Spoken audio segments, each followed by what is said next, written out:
Here it is. All right, I'm going to call a meeting to order. Roll call. Stacy? Here. Daisha? Here. Larry? Here. Steve? Here. Jeannie? Here. Ann? Here. Game's all here. Notice of meeting. The meeting was properly noticed. Fantastic. I need a motion to adopt the agenda. So moved. Second. All in favor, signal by saying aye. Aye. Would you all please stand and join me in the Pledge of Allegiance? I pledge allegiance to the flag of the United States of America and to the republic for which it stands, one nation, under God, indivisible, with liberty and justice for all.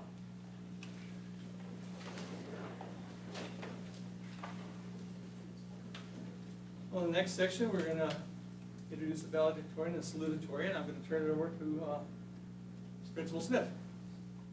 Out here? Yep. All right. Yeah, if you could speak directly into the mic so that with the live stream so they can hear you. Is that projected in here? Oh, yes.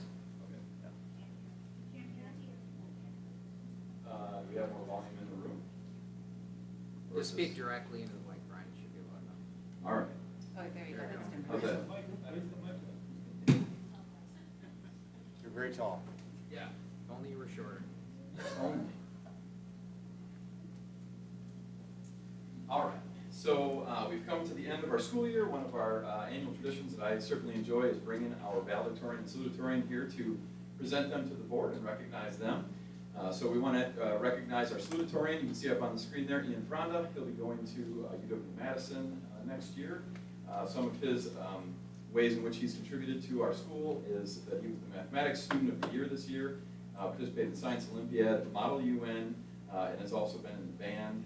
Is interested in studying statistics and computer science, so as a fellow math geek, I'm happy to see him head down that path. We also would like to present Jeffrey Hsu. He was in robotics for 4 years, Science Olympiad for 3 years, tennis for 2 years, and High Merit Award recipient for 4 years. And his future plans are to attend UW-Madison and study computer science. So I'll have Ian and Jeffrey step up here, please.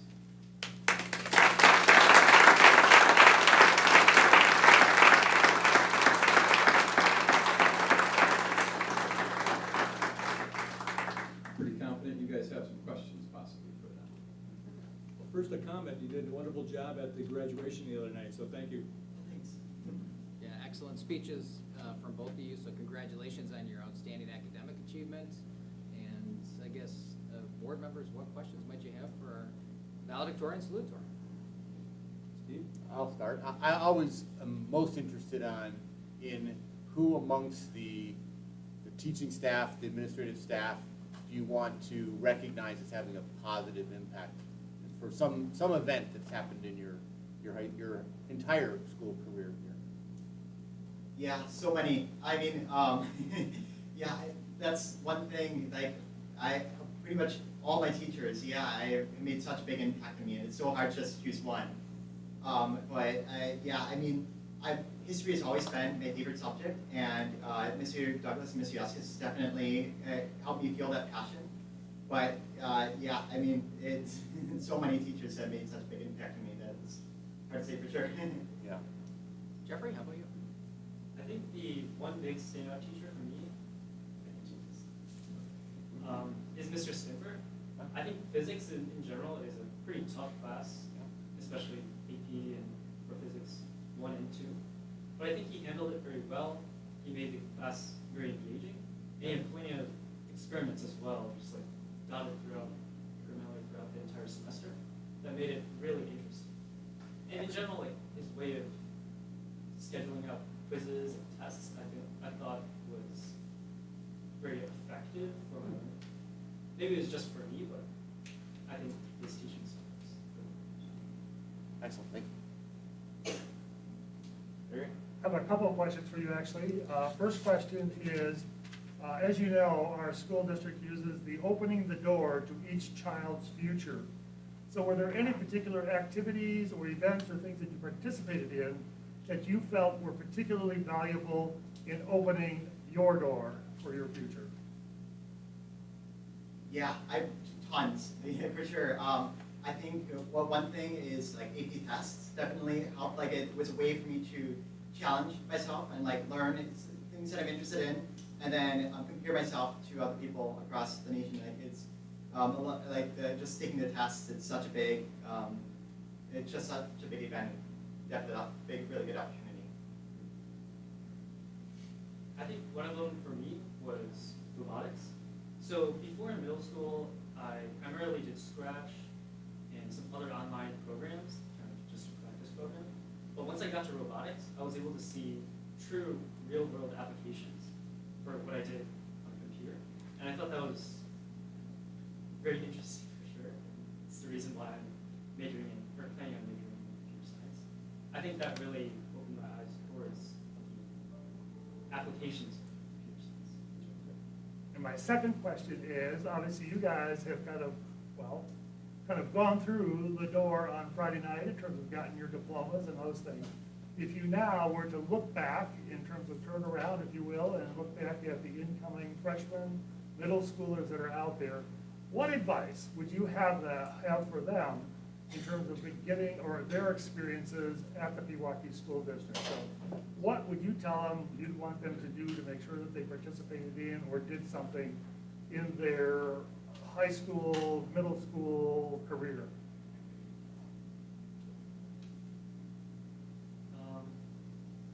I think one of the most important things about high school is just staying on task, like not on task, but like organized and up to date.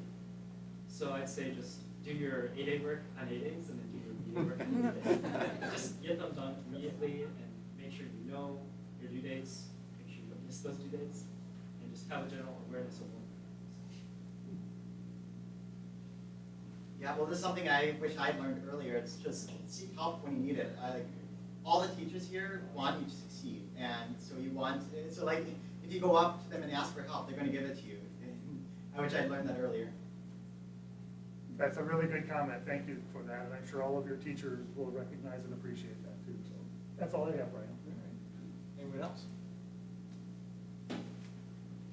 I'd just be interested in hearing a little bit more about your plans going forward. You know, excited to hear what you guys want to do with your futures. Yeah, well, you heard that I'm planning on double majoring in statistics and computer science. Right now, I'm really into, or like, I really just want flexibility, and also like I specifically want to apply to science if that's an opportunity. So, yeah, flexibility is probably the biggest thing for me right now. I'm still looking in, but I think I'm really more engaged in like the computer science areas, just because of the influence of robotics and some of the other classes.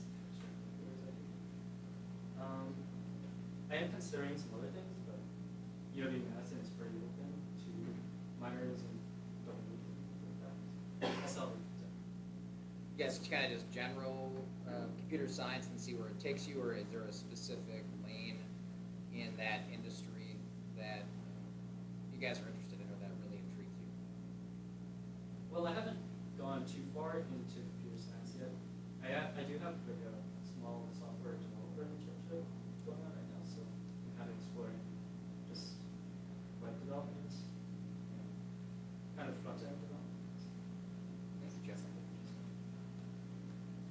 But one other question, and because Brian and I have been on the school board for quite a while, and I know that when our children kind of started here, there weren't as many opportunities for AP classes, et cetera. So that's one of the things that we can take great pride in, that we've offered those now. So when you guys are graduating now, do you have a sense of how many college credits you have earned or you will be able to receive credit for when you go off to UW-Madison? Have you guys counted those or kept track of those? AP classes, advanced classes that you've taken? So, to be honest, the UW-Madison structuring of the credits, I haven't really completely grasped it yet. There's like a different, like there's, I think like 5 sections for actual requirements, and there's like 4 general regional requirements, and you have to get like general credits in those, but then extra ones go to your total, and with some of the AP classes overlap, so I've been trying to figure it out, but I've been able to. But have you taken like your math classes, calculus and all that stuff? I mean, do you know what you're taking there? Yeah. So I actually took linear algebra and Calc 3 at UW Waukesha. And since that's in the UW system, that immediately just transfers it really nicely to go to medicine. So I kind of know my path in math. You've had all 3 semesters of calculus, so that's 15 credits right there, right? Yeah. Yeah, and also for me, a big thing is that like it's the AP tests are letting me like take different classes and try it. It's giving me flexibility because I'm going to test out of a whole bunch of like general education classes. So instead, I can like take classes that are more what I'm like just trying out, and so it just really giving me opportunities to explore what I want. And again, how many credits, do you know how many credits you will have? I don't know specifically, and it also depends on what I get on at this year's. So. Have you had all 3 semesters of calculus as well? No, not quite, but I've got a couple. Anything else? I'm Did gonna stand and applaud you these guys. start Yeah. in the Yeah. district? Oh, these Sorry, stations. did you start in the district in 5K and go the entire way? Yeah? Yeah, I did. Okay.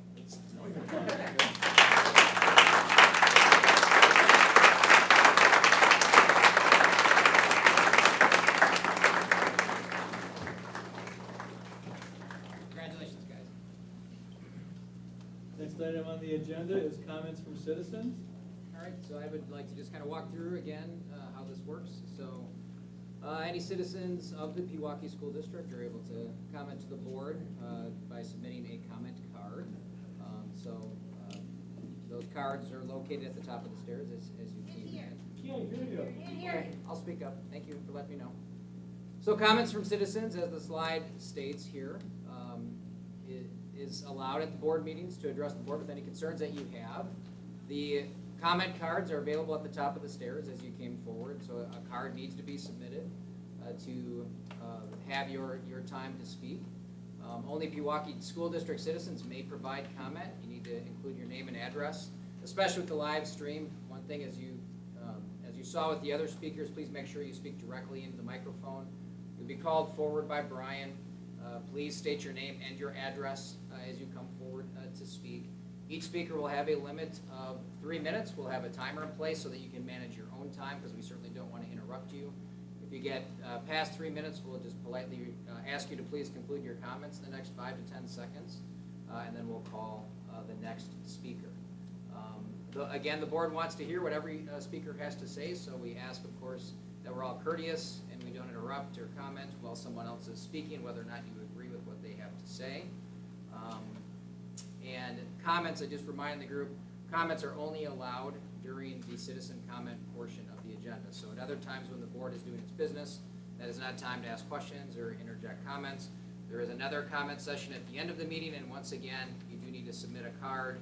Again, if you come up with a question or a comment during the meeting and you would like to avail yourself of that, then again, you should fill out a comment card. You can submit it to Mrs. Toole, and she'll make sure that Brian gets that so that he can call you forward.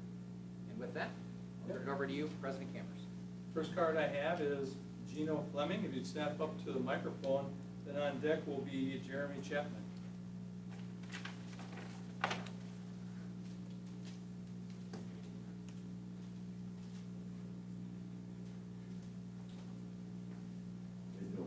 Hi, Gino. You guys hear me?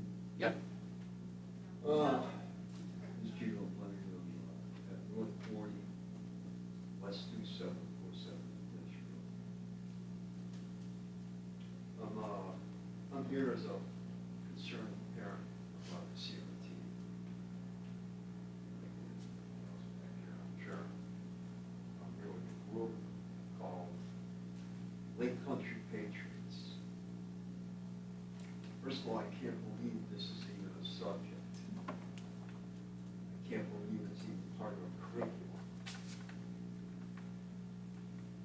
I think we should be teaching our kids about authority, about respecting one another, not about CRT.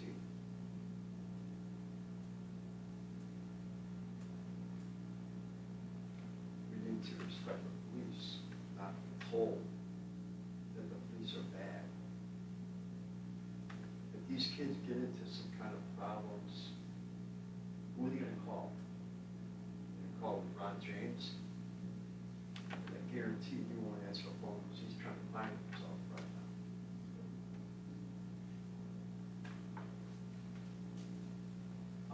I'm like totally upset as a parent. That's what I hear from my kid, and from other kids. Are you awake? I'm awake. Thank you. But getting back to the police,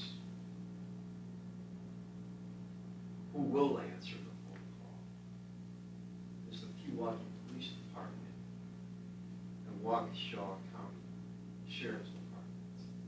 They'll answer the call. Right? They always do. They need to learn to respect the police, period. CRT is not teaching them that. My kid is not racist. And I'm damned if you people are gonna sit there and tell each one of these family members here, their kids, that they're racist. It's not fair.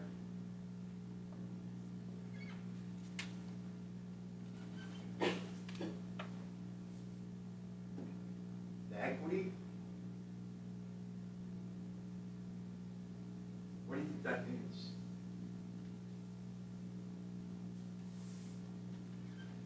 You know what it means? It's radical, anti-American philosophy that demands equal outcome for everyone. You know what also means? Communism. I don't think you want that in school, do you? Can I ask you to conclude your comments?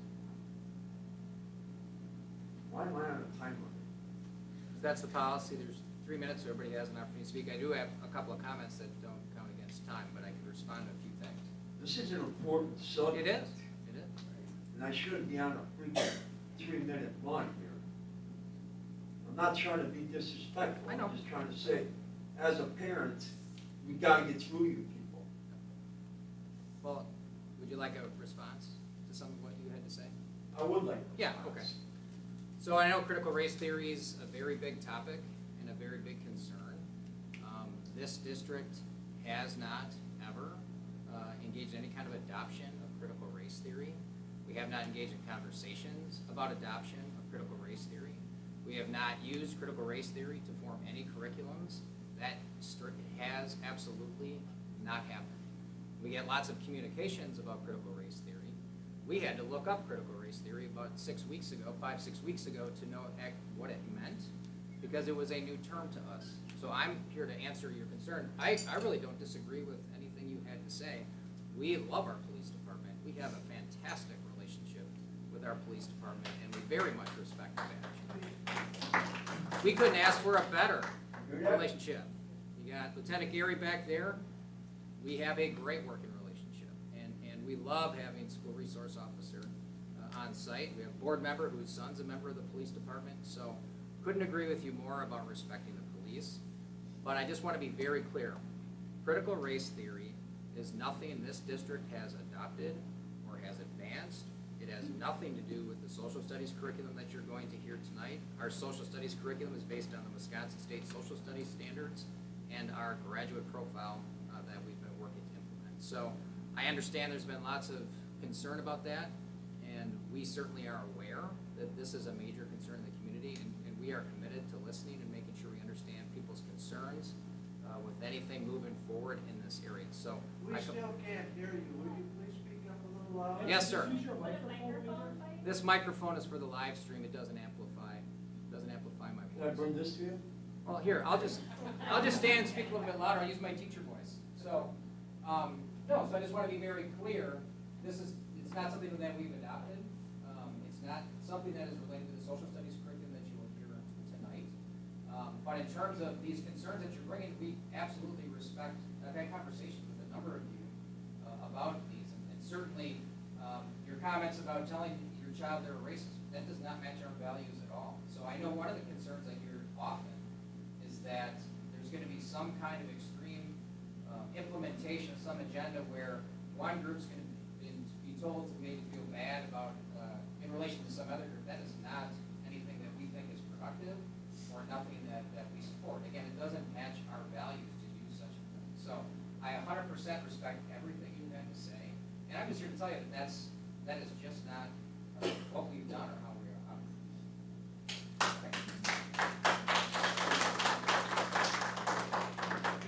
It's nowhere in the plans, anywhere down the line. To implement critical race theory, adopt that?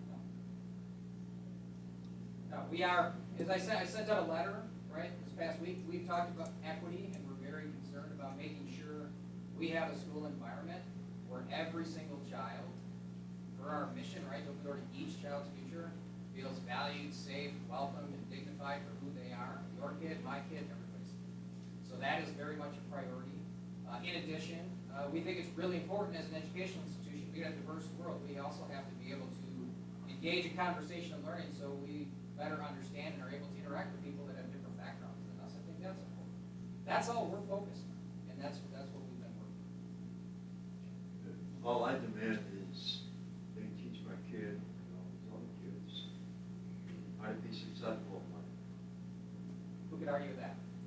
Those two there, those two. Yeah, There. great examples. Great. Great examples. Thank you. Yeah, I 100% appreciate your comments. Thank you, sir.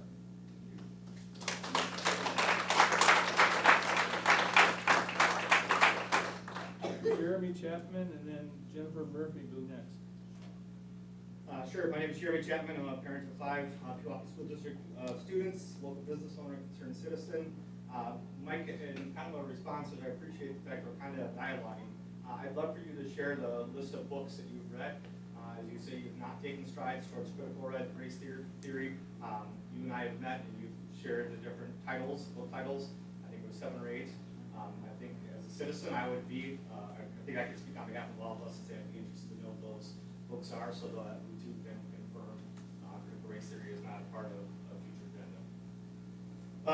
At the last meeting, I asked a few specific questions regarding critical race theory and requested a written response from our elected Board of Education. I've received numerous inquiries of people wanting to know if I received responses and what those responses were, and so for those here and for the stream, I wanted to provide a quick update and summary of those responses. Stacy Newcomer was a bright spot in the responses as she responded as a concerned parent, board member, and community member, stating that she too has concerns, was now dedicating herself towards self-education and awareness regarding potential critical race theory topics and other versions of it. She welcomed the community engagement and hopes that it will continue. Steve Dankert provided a very informative response regarding the curriculum review 4-year cycle and process. However, he did acknowledge that he had missed a March 1st presentation from the Equity Learning Project. Let me know that whatever was presented at that meeting was indeed available via an open records request. Steve provided good information, however, was void of any personal conviction or opinion regarding critical race theory.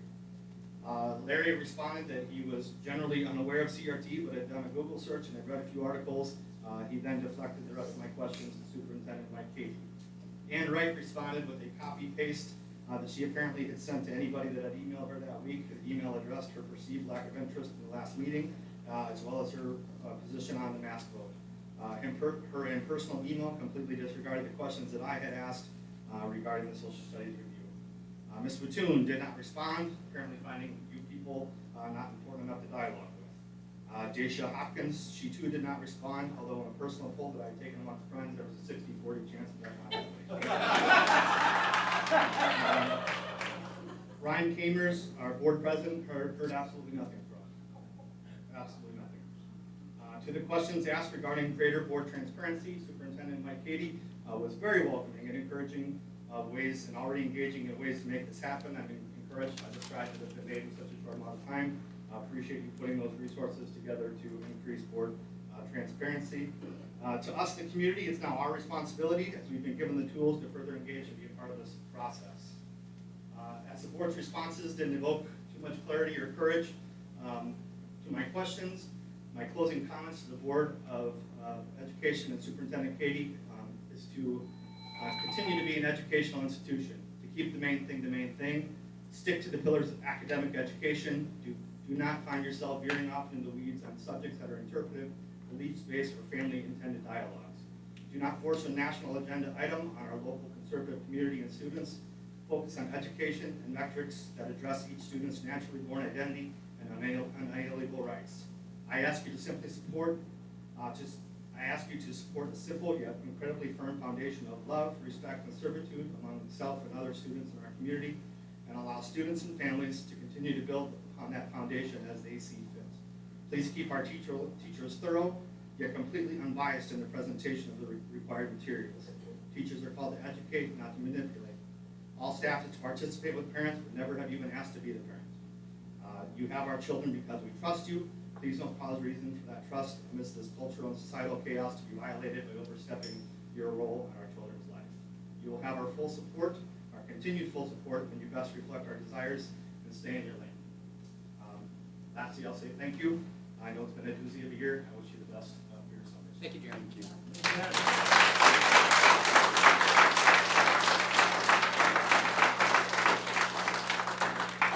Jennifer Murphy next, and then Amy Scout. Good evening. Thank you all for live streaming the meetings tonight and the other changes for transparency. Jennifer Murphy, as I mentioned the last couple of meetings. We're here for a very important topic tonight, a change in the school's social studies curriculum. Overseeing changes to the school's curriculum is one of the most important roles, if not the most important role, of public school boards. After all, the curriculum is why we are sending our kids to school, to learn the facts and information that they must learn to be successful in the future.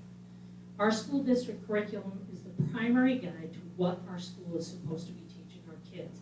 And for our kids to be successful in this fast-paced, competitive world, the curriculum needs to be excellent.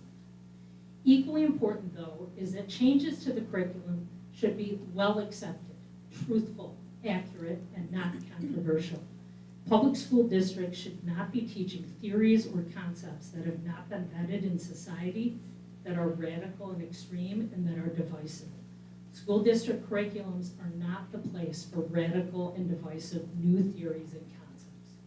The school board also should ensure that there are policies and procedures in place to make sure that individual teachers also do not go off curriculum and teach controversial topics, or use their position of authority to manipulate our kids or try to convert them to their ideologies and beliefs.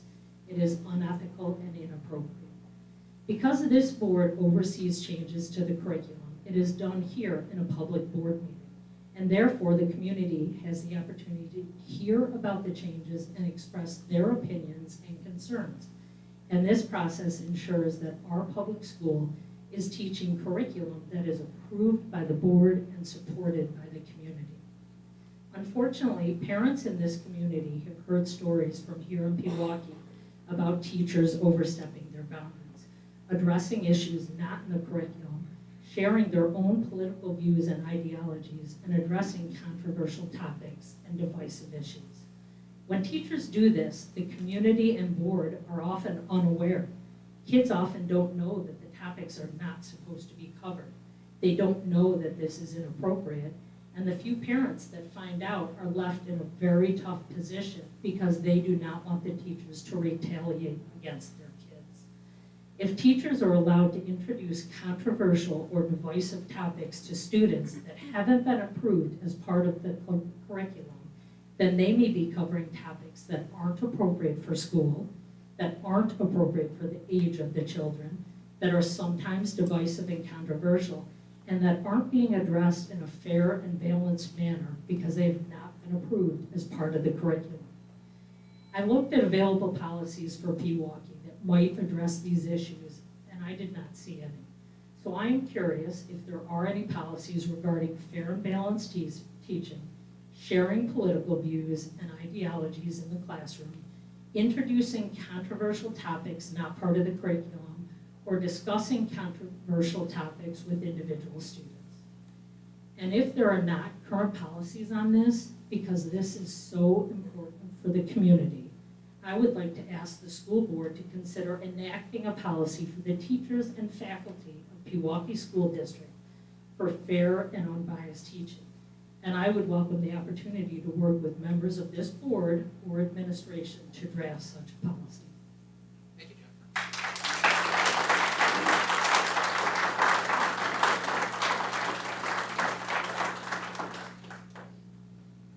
Amy was up next, and then Dan Ross. Good evening. My name is Amy Scout. I live at 372 Parkland Court. Thank you for the opportunity to speak tonight. I wanted to speak to give my support to the adoption of the social studies curriculum. I looked at the materials available, and there was nothing that was controversial to me, and that it clearly stated that all of the Wisconsin approved curriculum. It is also, I saw, been reviewed for 2 years in a thoughtful and deliberate way. I also wanted to talk in support of the Pewaukee School District initiatives towards training staff on equity, which includes inclusion and diversity. I applaud the Pewaukee School District for listening to students and families, for recognizing that there is an opportunity to do more, and then working to fill that gap. I want not only my children, but all children to feel safe, seen, and included. Children have often viewed school as a safe environment, and thus may reach out to staff when they are facing challenges. Not all of these challenges have to do with coursework. In fact, many may have little to do with the subjects being taught.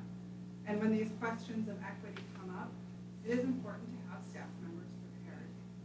For those of you who say these discussions belong at home, I agree. I also acknowledge that for many children, talking to parents about some of these issues present risk. And that in doing so, they feel safe starting with someone at school that they trust. To deny this type of training will not stop students from reaching out. It will just leave staff unprepared and without proper resources. This leaves staff in a difficult position and does not allow the school district to create a thoughtful plan. And most of all, it leaves our children without support. Therefore, it is my hope that Pewaukee School District continues down the path to opening the doors for every student. Thank you for your time. Thank you, Amy.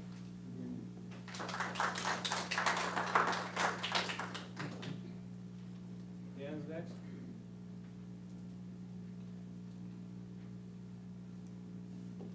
Dan Ross, N38W26930 Glacier Road. I'm here because I heard about the social studies curriculum, and I haven't had a chance to see any of the information that's been presented. And I would just ask that the board make sure that they give parents enough time with the information that's being presented at this meeting tonight to voice their opinions. There's clearly a large group of people here who also take an interest in this matter. And I don't think it would be prudent to take votes on things without having a fair amount of input from concerned parents. Things like inclusion and diversity are very generic terms and words that could have a lot of different types of connotations and teachings behind them. So I think we want to make sure that we're not having to pull over our eyes with regard to how it's being presented to our children. I think that having controversial subjects is okay. I think most of us can grow the best when we're introduced to controversy. But I definitely think there needs to be an opportunity where both sides of the coin are being presented and fair and honest discussion is available, certainly not an indoctrination attitude. Thank you. Thank you, Dan.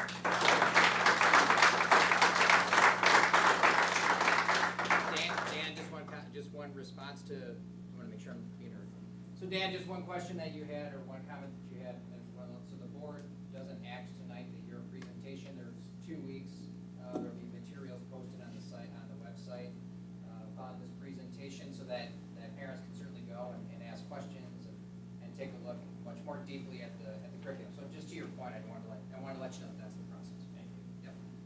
First card I have is from Jamie Nishbeck. And before we do this, there is a citizen comment section at the end of the meeting. If you're going to plan on speaking there, you'll have to fill out another card. So, Jamie, your floor. Hello, I'm Jamie Nisbeck at 732 Laureate Drive, and tonight I'm here to speak behalf of 230 grateful Pewaukee District families and community members who collaborated in recent weeks to express gratitude to all who worked so hard to keep our children safe during the past school year. We count you among the group as we saw your commitment and resolve manifest in thoughtful discussion and careful decision making. Through your roles, you truly live to the district's mission to open the door to each child's future. A phrase that took on new meaning during the pandemic.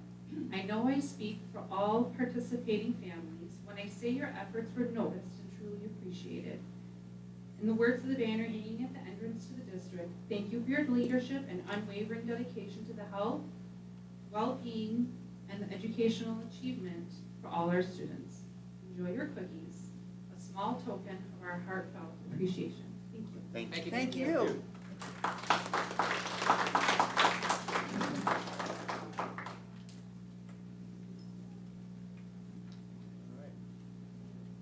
That brings us down to the consent agenda. We have minutes from the previous meeting, the regular meeting and the policy meeting.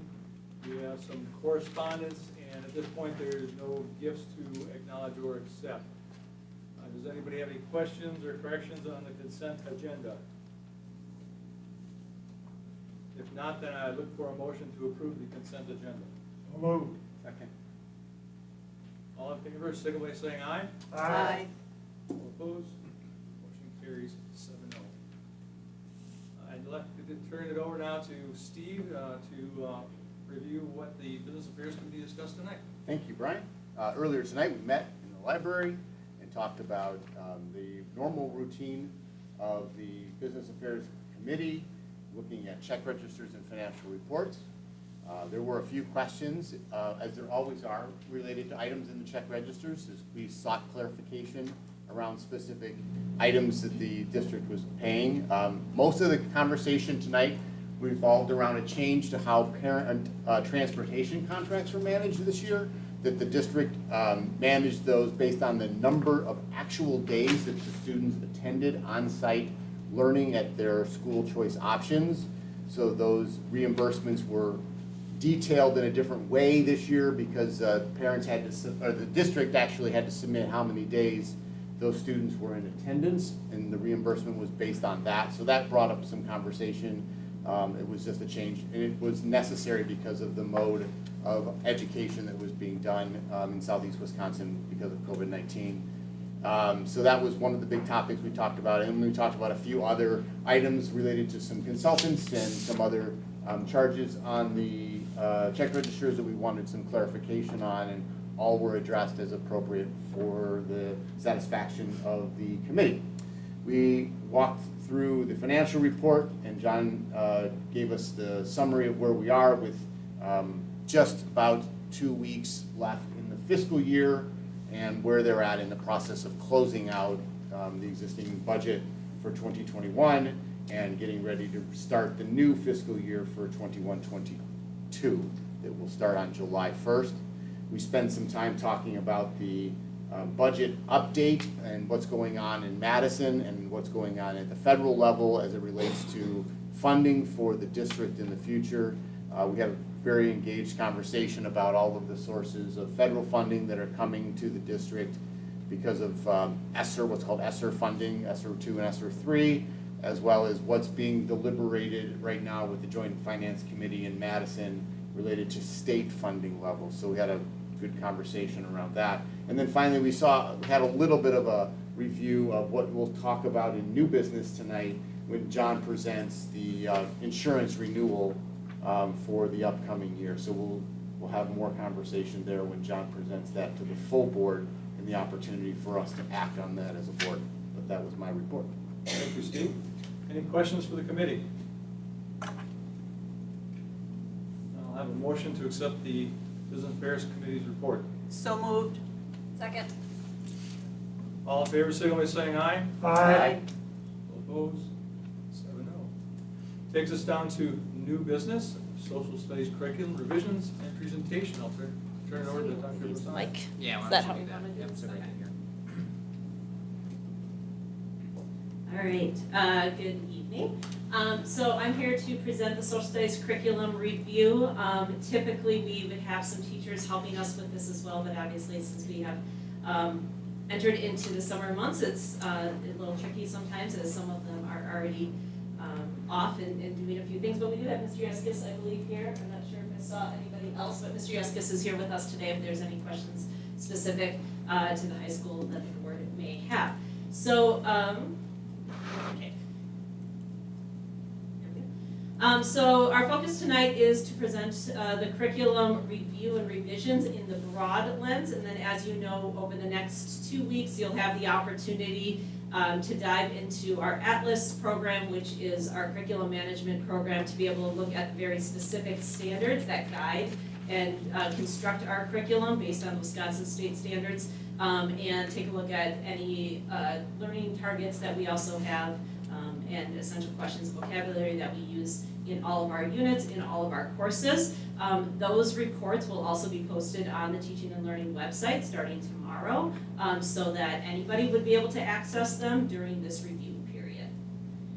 So we had a large social studies team over the course of the last 2 years. As you know, we have a 5-year cycle, and for the 2 years prior to the curriculum being reviewed and approved by the board, we engage deeply into the curriculum review process. So these are all of the team members that made up the social studies team over the last 2 years, representing everyone K through 12. And so one of the first things that we start to take a look at when we review the curriculum are our value statements. And the value statements that you see here are the revised value statements. However, they're not very different than what we had in 2016. One of the things that we've talked about for nearly a decade in the social studies department is that we want students to be able to, read, write, and present like a social scientist, whether that's an economist or a geographer or a historian. And we want them to be able to be informed citizens about the world around them so that they can engage effectively, not only now as young people, but as they become citizens of our community as well. So the value statements did not change greatly. You can see that the reading, writing, presenting effectively to communicate as a social scientist is still very much embedded in the work that we want to do.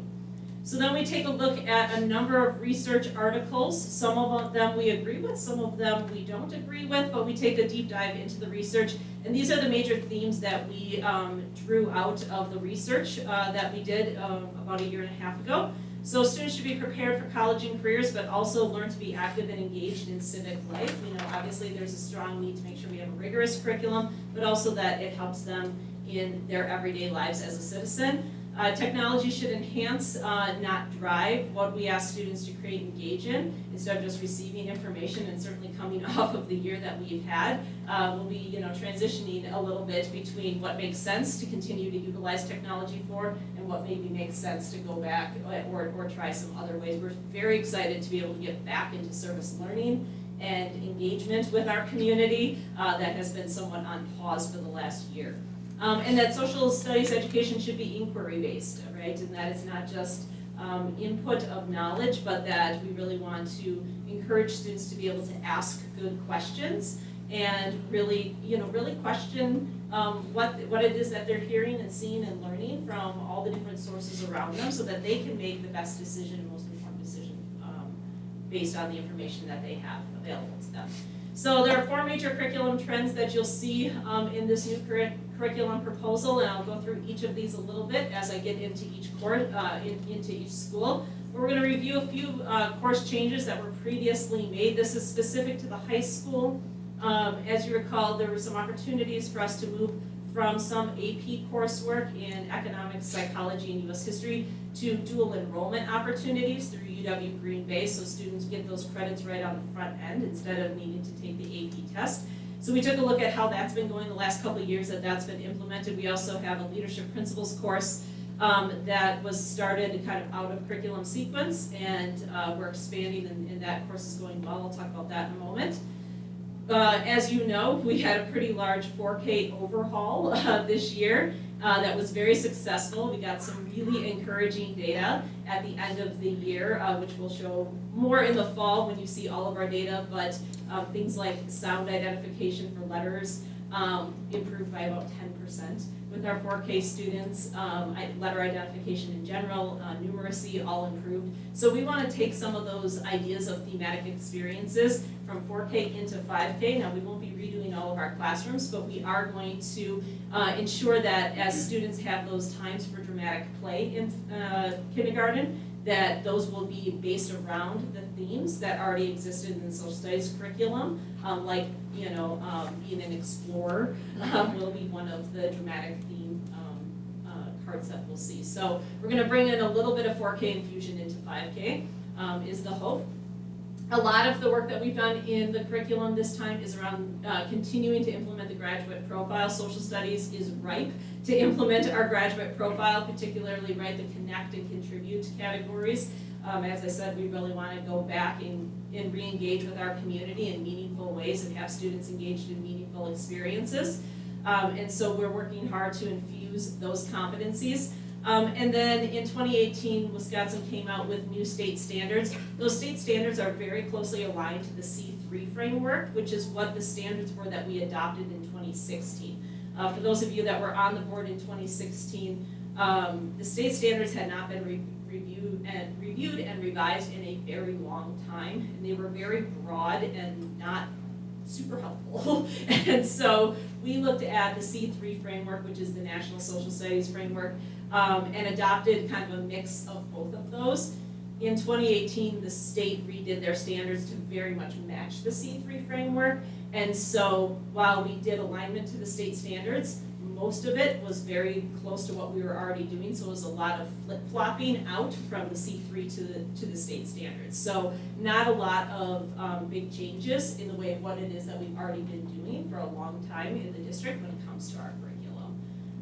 But we are aligned there now. So just a few highlights from each of the schools.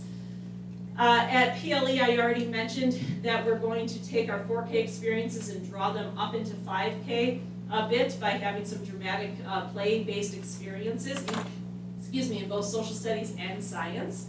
We're going to continue to increase our classroom library books and our read aloud books. As you can imagine, kindergartners can go through a lot of books because they're small and they're just learning to read, so they can fly through a lot of books. Those books get damaged over time. They get taken home and maybe not brought back all of the time. So we're in a constant cycle of wanting to increase our fleet of classroom library books to make sure students have lots of books available to them. And then first and second grade is going to move and shift hopefully to utilizing the TCI resource. This is a resource that we've been using in science for a number of years in our elementary program. And in fifth and sixth grade, we've been using it for social studies since our last adoption in 2016. And first and second grade really like it for science and piloted it in social studies this year and found that it continued to be a strong resource for them. So they'll be utilizing that as their primary resource. In Horizon, not many changes really to the curriculum at all. Third grade will also move to TCI and as their primary resource. Fourth grade continues to stay on Wisconsin social history and social studies. That's in state statute. We have to do that in fourth grade, and so that will continue, so no real changes there. And fifth grade continues to use TCI as their primary resource. Again, no major changes to units or topics in fifth grade. At Asa Clark, sixth grade had to do some revisions to the length of their units and how they structured their units when they moved up to Asa this year. So if you recall, when we had 40 new courses getting altered because of the grade reconfiguration and schedule changes. Social studies in sixth grade was a part of that, and so they're just continuing to refine those experiences. And all of ASA is really focused on the infusion of the graduate profile.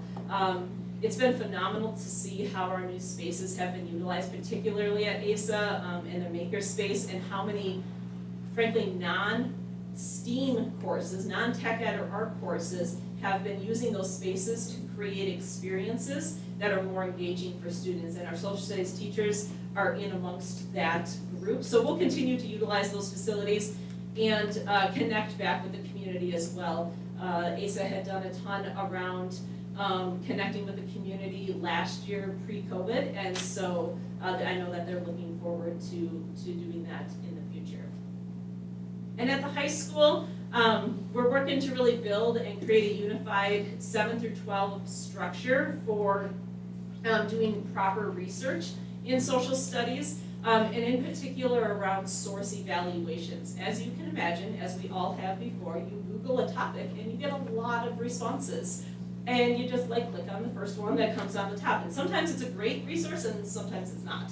And it's really important that our students learn to understand how to distinguish what is a valid research and resource to use and which ones maybe are more opinion-based. And so 7-12, that requires a lot of scaffolding, that requires a lot of practice, and so that'll be something that they continue to work on as part of our digital citizenship curriculum that, again, we've been doing for a number of years. So this isn't new, but we just continue to work on it because, as you know, we are in an age of constantly receiving information and needing to make sure we can discern the differences between that. And again, continued growth in the graduate profile competencies. A couple of specific items in that leadership principles course that started a couple of years ago. We're going to be expanding mentoring into that program, and so while it's not in our Insight umbrella, where we have a lot of our mentoring happening, we're going to try out mentoring in that program next year. We're also potentially looking at having that be transcribed through WCTC, not next year, but perhaps the following year.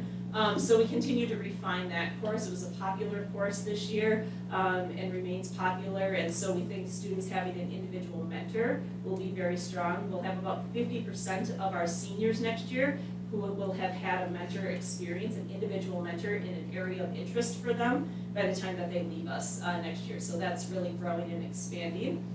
And then we continue to build those connections to the community. I don't know if you saw the Facebook post last week, but Aaron Yeskis's advanced history students worked to redo the old board table. I don't know if you recall that big, giant table that's really heavy. It was kind of floated around the district a few places. I think it was last located actually like right there, like when room 240 was there. So they took that and they now have the history of the school district, as well as some of the history of our mascots, and they're going to put a glass top over it, and it's now going to be located down by our Hall of Fame, so that when people in our community or outside of our community are coming here for events, they can kind of learn a little bit about the history of the district. So that's one recent example, but you know, we have a long-standing connection with the Clark House. You know, we have growing connections with different community members. Of course, we have the Global Business Insight program that has social studies infused in it. They've been doing projects with different partners in our community for many years now, and so just continuing to grow those connections is the focus of our high school in the work that they are going to do. So the budget that you see here includes a number of resources for a long time. So TCI, I talked a little bit already about at the elementary and 6th grade level. So that's a 5-year renewal. And so that is why the budget kind of is what it is when you look at the elementary school, because that's for 5 years, and we don't need to worry about that from year to year. And then at the high school, we do have a couple of new textbooks in our psychology and economics courses that are our dual enrollment, so not our regular courses, but the dual enrollment advanced courses. Again, those partnerships with UWGB, so they give us some textbook recommendations.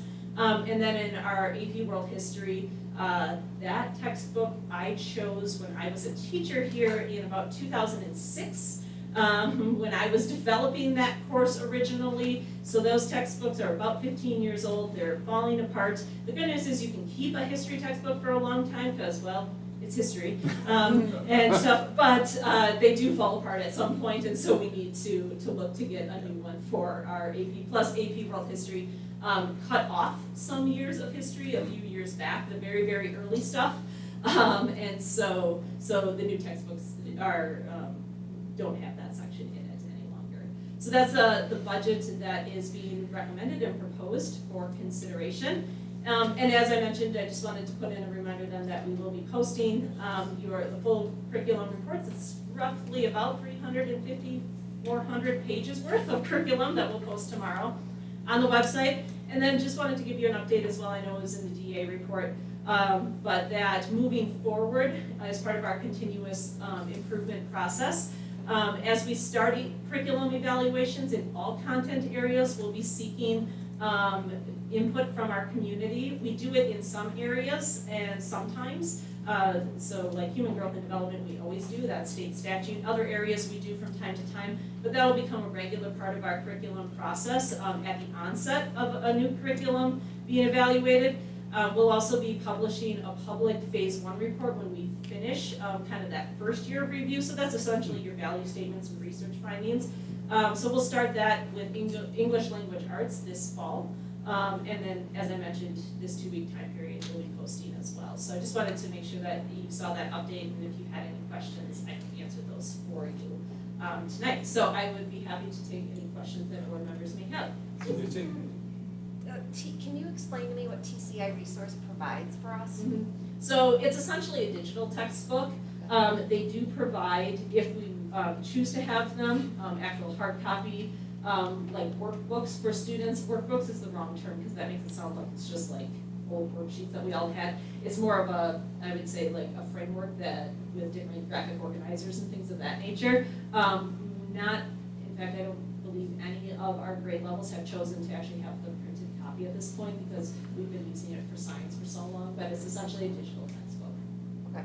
And then you talked about the increase in mentorship. Mm-hmm. Is that through the Insight program, or are you expanding mentors outside of Insight? So we're expanding mentors outside of Insight. Our goal is to have all students by the time they graduate with us to have had an individual mentoring experience. And so while we continue to look at ways to expand Insight, because we know it's going really well, we also know that to be able to reach that goal, we have to maybe find some unique opportunities. So we're going to pilot in the leadership course as well as in our music technology course, which is a unique group of students that usually take that course. We're going to pilot some mentoring experiences, and so Adriana, yeah, she's back there. She's leading that charge as she does in Insight. So she has 196 something mentors to find. I was gonna say, are you clearing her plate off? Yeah. So, but she's making great strides. She's well over, about 2/3 of the way done with that already. So if anybody here wants to mentor a student, there's your girl right back there. Please talk to me. Yeah. Just go talk to Adriana. And Danielle, would you mind if I asked Erin a question? Please. Erin, so, Erin, all of my children have had or will have Mr. Justice.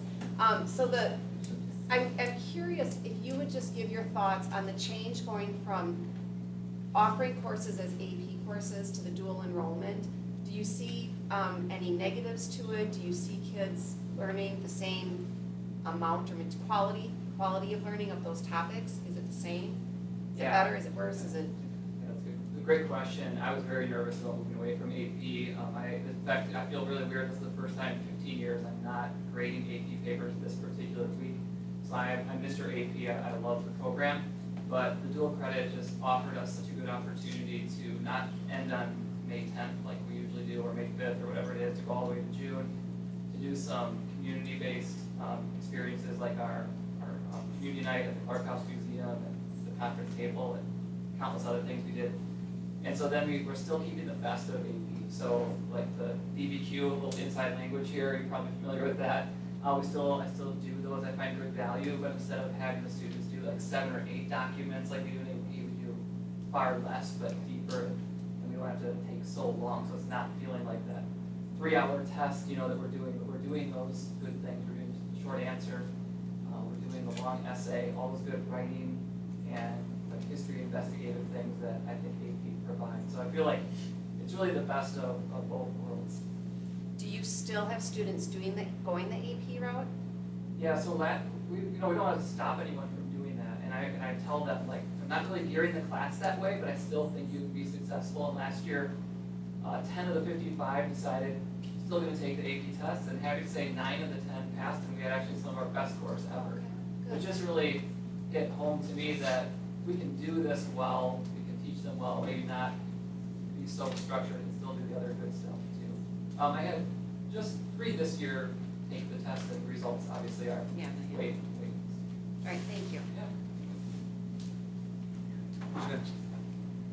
Steve? Danielle, I have a question. In the research section, when you showed that, you talked about how the team looks at research.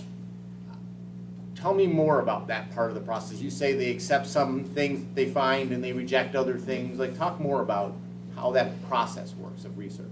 Yeah, so as far as where we can find the research, I have a number of places, as does our national, like social studies in this case, or any of our national organizations, has a variety of research studies that come out. So we draw from all of those. We also always take a look at any national standards that are out, as well as state standards, to see what is the cross comparison, or is there something unique in one set or the other. And so we gather all of those. Sometimes they're very specific to a grade band, and sometimes they're more general. And then the team sort of breaks those up and then ultimately kind of reports back to each other. And then we start to think about what would implications be if we implemented those pieces. And we then compare that against the value statements. And that's why it's important that we develop those value statements first, because then as we look at the research, we look to see what matches our values, and what then can we learn and draw from that. So sometimes in some content areas, there's some emerging trends. I take when we found Insight or developed Insight, right? There was some emerging trends in the business field at that time around this more infusion with the business community. That was some new research that was out that we were then able to say that matches our values, and let's try to explore that. We were on the front edge of that. Other times, there's things that, might be frankly more just sort of topical for the moment, but long-term don't match our values, and therefore, that isn't going to be necessarily a pathway that we go down and stuff. So. That's helpful, thank you. Absolutely. Go ahead. Ann? This might be a question more for Mike. When you were talking about students learning to evaluate sites and resources and stuff, is increasing the librarian's hours, is she gonna have a role in that, or is that gonna be, so she's gonna be coming in directly working with students? She may still work directly with students, but she is definitely working with teachers. With the teachers? Yep, and Okay. stuff to help them. And she has already contacted me, and her and I have looked at some different resources that she has, and so it helps then to sort of vet out some of those resources as well, so that the teachers can then say, here is a set of resources, right, that might be a starting point for you. Awesome, and that's ASA through the high school? Yes, yeah. Awesome, thank you. So Danielle, at the beginning of the meeting, Mike talked a little bit about the mission, our vision, our values, and graduate profile. So if you were to link some of the key things that are in our social studies curriculum to maybe 2 or 3 things in our graduate profile, for example, critical thinking, culturally responsive, citizenship, and Aaron, please feel free to jump in and help me to answer this question. How does that get actually delivered in the classroom, if you will, with our program? Yeah, and Aaron can jump in if you'd like, but I think a lot of the examples that I already provided show a lot around that connect and contribute, that it's really about the experiences that we're giving students. And students do have a lot of choice in those experiences as well, but it's them being actively engaged with our community, right? And that's how they develop that civic understanding. And so the connect and contribute categories are by far the ones that are most relevant in the social studies area, but all of them make an appearance as well. Obviously, Aaron talked about the rigorous advanced coursework that we have, that we engage all students, or all students have the availability to take, I should say. So specifically, I want to know a little bit about the critical thinking and culturally responsive. And Aaron, because I know you do it really well, Aaron, but. So if the critical thinking was the first one? Critical thinking and culturally responsive. Yeah, so for critical thinking, we're obviously trying to bring in high-level classes. You were asking the questions of our valedictorian and salutatorian earlier. What college credit are you bringing in there? And I think we're able to do that, bring in a lot of that for our students who desire that, and not just necessarily the the highest achievers, the valedictorian and salutatorian, but I don't know the numbers offhand, but there's a lot of students who have earned social studies credit. I don't know if that's the only piece that's critical thinking, but I think that's a good testament to the fact that we're going for those high levels, we're getting good AP results. That's really important. And then again, just the piece about making sure that students are are able to not just learn dates and names and places, but to think critically, to understand their world, to make informed decisions, try and get them, experience Wisconsin class, for instance, this year was a little bit different, but we try and get them down to Village Hall, understand how your municipal government works, what does your county government do, what does your school board do, just more real, real kind of personal, and meet them. We've had our representative in, our senator in, our county executive in my classroom, so that they can meet these people and understand these are public servants that are doing their best to help us live in a free society and to really enjoy this what democracy is all about. We have our student resource officer in as well, kind of share, what's the role of policemen? Not the typical, here's the walk through the police station, but what's the job of a policeman? What do they do? What don't they do? How do they fit into the branches of government? So getting them to be able to think and understand as a citizen, I think, is really important. And my take on it is that in the course of the classroom, there's dialogue, there's discussion, but you're not presenting any point of view at all. You are like middle of the road, totally not committed to any of it, right? Yeah, my goal, and I tell the students this, my goal is that you cannot figure me out. I do not want you to think I'm persuading you. I say that over and over. I'm very transparent to my students. I want you to understand, here's what this side thinks, here's what this side thinks, here's why they think that, here's the history. Let's link it back as well to understand where we get to these points of view, but by no means am I trying to persuade. I try not to even let them even be able to figure me out in that way. But I'm definitely there to promote civic understanding, to promote, like I said, democracy, to understand how our government works, and we're a government of the people, by the people, and for the people, and that this is, in order to perpetuate this, to keep this going, that we have to continue to know our history. With that, how long have you been a teacher in the district? And you just had one of your children graduate too. Yeah, thanks. Yeah, this is my 24th year, and my daughter graduated this weekend. Yes, 3 more to go. Yeah, when we talk as a social studies team, we talk about that. We don't tell students what to think.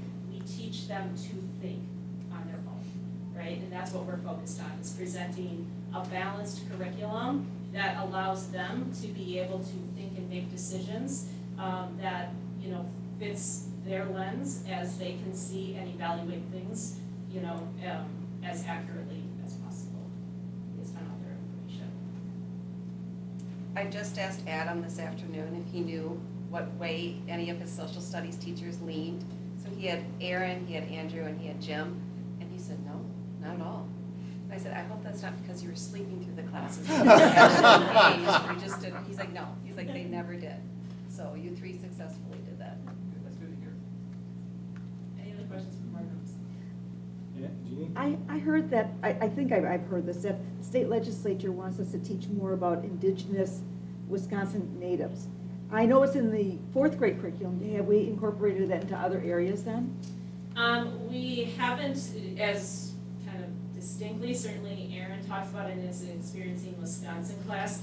We talk about it in general when we talk about U.S. settlements, right? So always important that, as we're talking about that westward movement, right, that we do spend a few moments taking a look at what does that mean for Wisconsin, and what has that history and pattern been in Wisconsin. 4th grade is going to be where the majority of that is going to sit. Okay.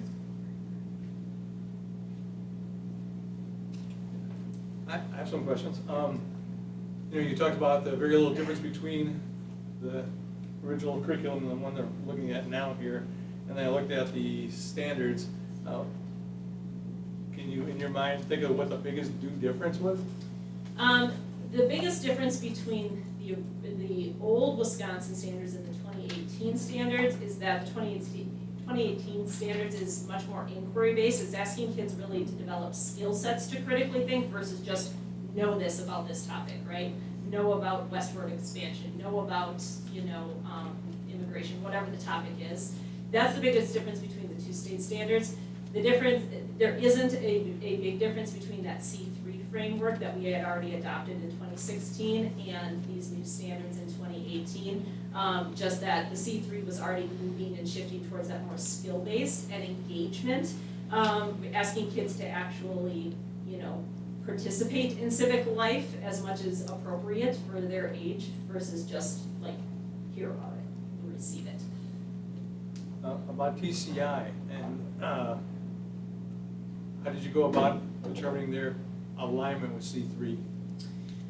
So all of our resources that we look at have a ton of alignment resources that they provide for us, and so you can see all the standards and how they align certainly to national standards, and so but they can also show you how they align to state standards as well, and so that's always a piece that we look at, is to verify that the standards we need to teach based on what our state tells us are present in that particular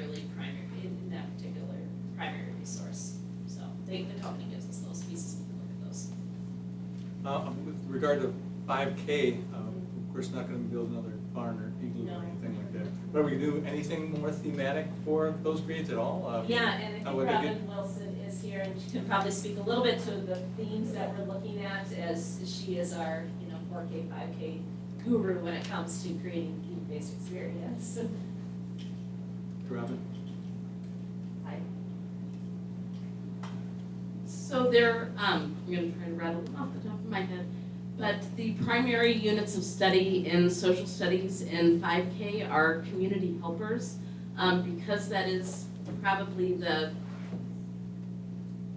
heftiest unit of study in social studies in 5K. That will be divided into 3 different sections, where we're talking about community helpers that keep us safe, community helpers that sell helpful things, kind of getting the idea of like local businesses, and then community helpers that do helpful things. So those are kind of 3 units of that. There's a unit on different cultures that we've aligned with our MAPS unit, so that we learn where different places of the world are and the people who live there. And then in kindergarten, there's a lot of north, south, east, and west aligned with that. So the MAP unit is another one that takes a lot of their time. Then there's a unit that we're not doing as a separate unit like the others, but rather we're weaving it all the way through, and that's on rules and citizenship, because as you can imagine in 5K, learning about the rules that keep us safe, that make a school run well, that are part of a classroom and making the classroom run well, is something that they're touching on all year long. And kind of traditional American symbols are a part of that too. So that's not a separate unit, but woven throughout the year. Thank you. And then I think probably my last question, the amount of funding for the elementary, is that amount the in-cost to get onto the TCI resource? So it's a 5-year cost, right, for the TCI resource, and then it's some additional funding for the increase in classroom libraries in each of the grade levels. We want to make sure that we give a fair amount to each grade level so that they can continue to increase their fleet. So we pay up front for 5 years of TCI? Yep. Mm-hmm. That's very common in all of our curriculums, that when we have a resource like that, and that's a change in model, right? Because when you used to have a textbook like our AP World textbook that you could have for 15 years, you just had it, and then you just until it started to fall apart and stuff. But now with so much digital, it tends to be contracts in set amount of years. Okay. Any other questions? Okay. All the stuff is going to be posted then, you said? Yep, we'll post that tomorrow and available on the Teaching and Learning website as part of the district website. Direct any questions you have to Danielle, and then we'll be on the consent agenda 2 weeks from now. So, thank you. Thank you. Danielle.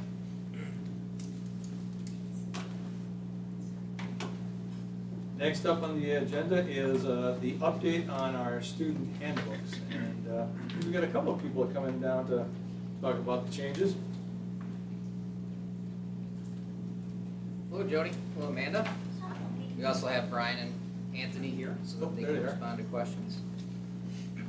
All right, are you good to hear me? I can also use my really loud teacher voice if need be, so I'll do that too.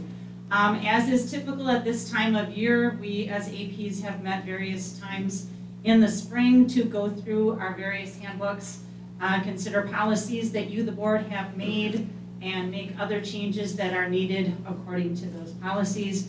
And then also just have those discussions with various stakeholders coming to Dr. Katie, Dr. Bosanic, board members. Let's see, safety, we touch base, tech, all sorts of people in the district to be sure that what's in our handbook is accurate. So I'll just kind of go through, board, you guys have all received that wonderful little highlighted document.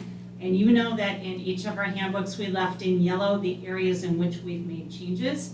Some of the changes that we're making in handbooks will need to be done after here, i.e., for example, my position in the Horizon handbook will be updated when that person is officially hired to take my place. So some of those things on a staffing level in the handbooks will get updated once staff members are hired. So I don't know if you want us to walk through all of those things we already gave you, or just kind of call out a couple of the things Lord, for no. time. Don't go through all of those. Beautiful. All right, Brian, I love it. I think we'll just open it up to questions if somebody Perfect. has. Are there questions that you guys have from an elementary level for either PLE Horizon, and then I'll let Brian and Anthony come over and answer any questions that you might have for ASA and the high school. I do. Yes. But Jody, I don't know that I can, I made notes, and my Okay. note is very cryptic. Give it a try. All right, I will try. In Horizons, I wrote down student technology changes, and the Yes. document is loading and it's not opening for me, so I can't even look at what it was. What are the changes with student technology at Horizon? Do you remember? Well, it's long. What we ended up doing is we needed to change a lot of our wording at the elementary level around,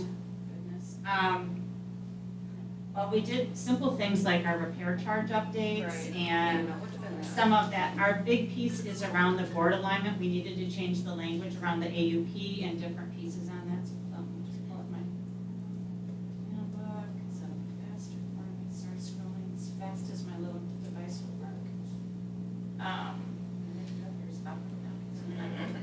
Yeah, we're both scrolling. Hold on, Stacy, we're almost there. Nothing works as fast as you want. And yellow, there we go, lots of yellow, that's where we are. Okay.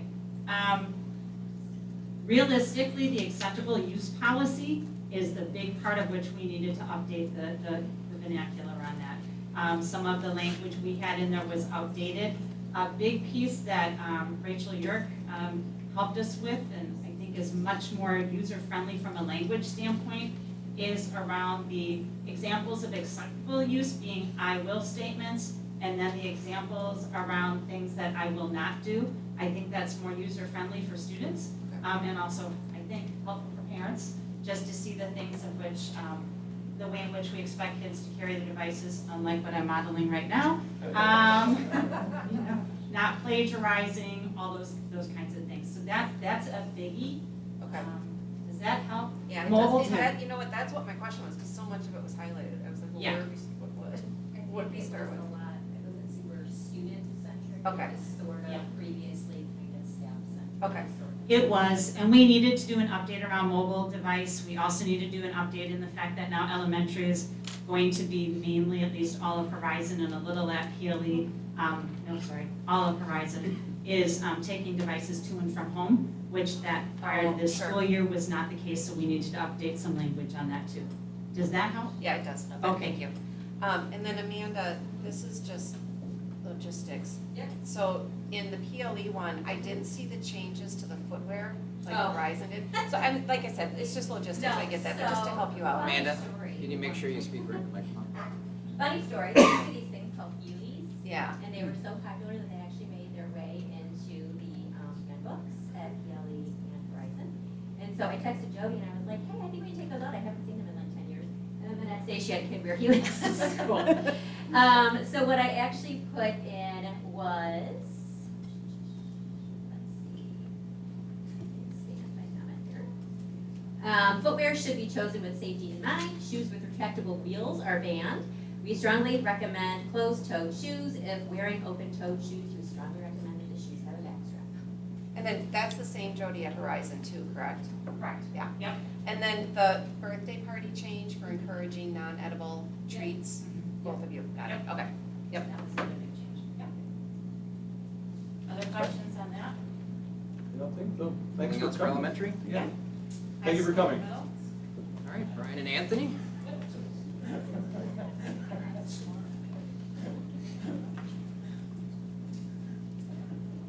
Hello. Hello. Any questions for us at the high school?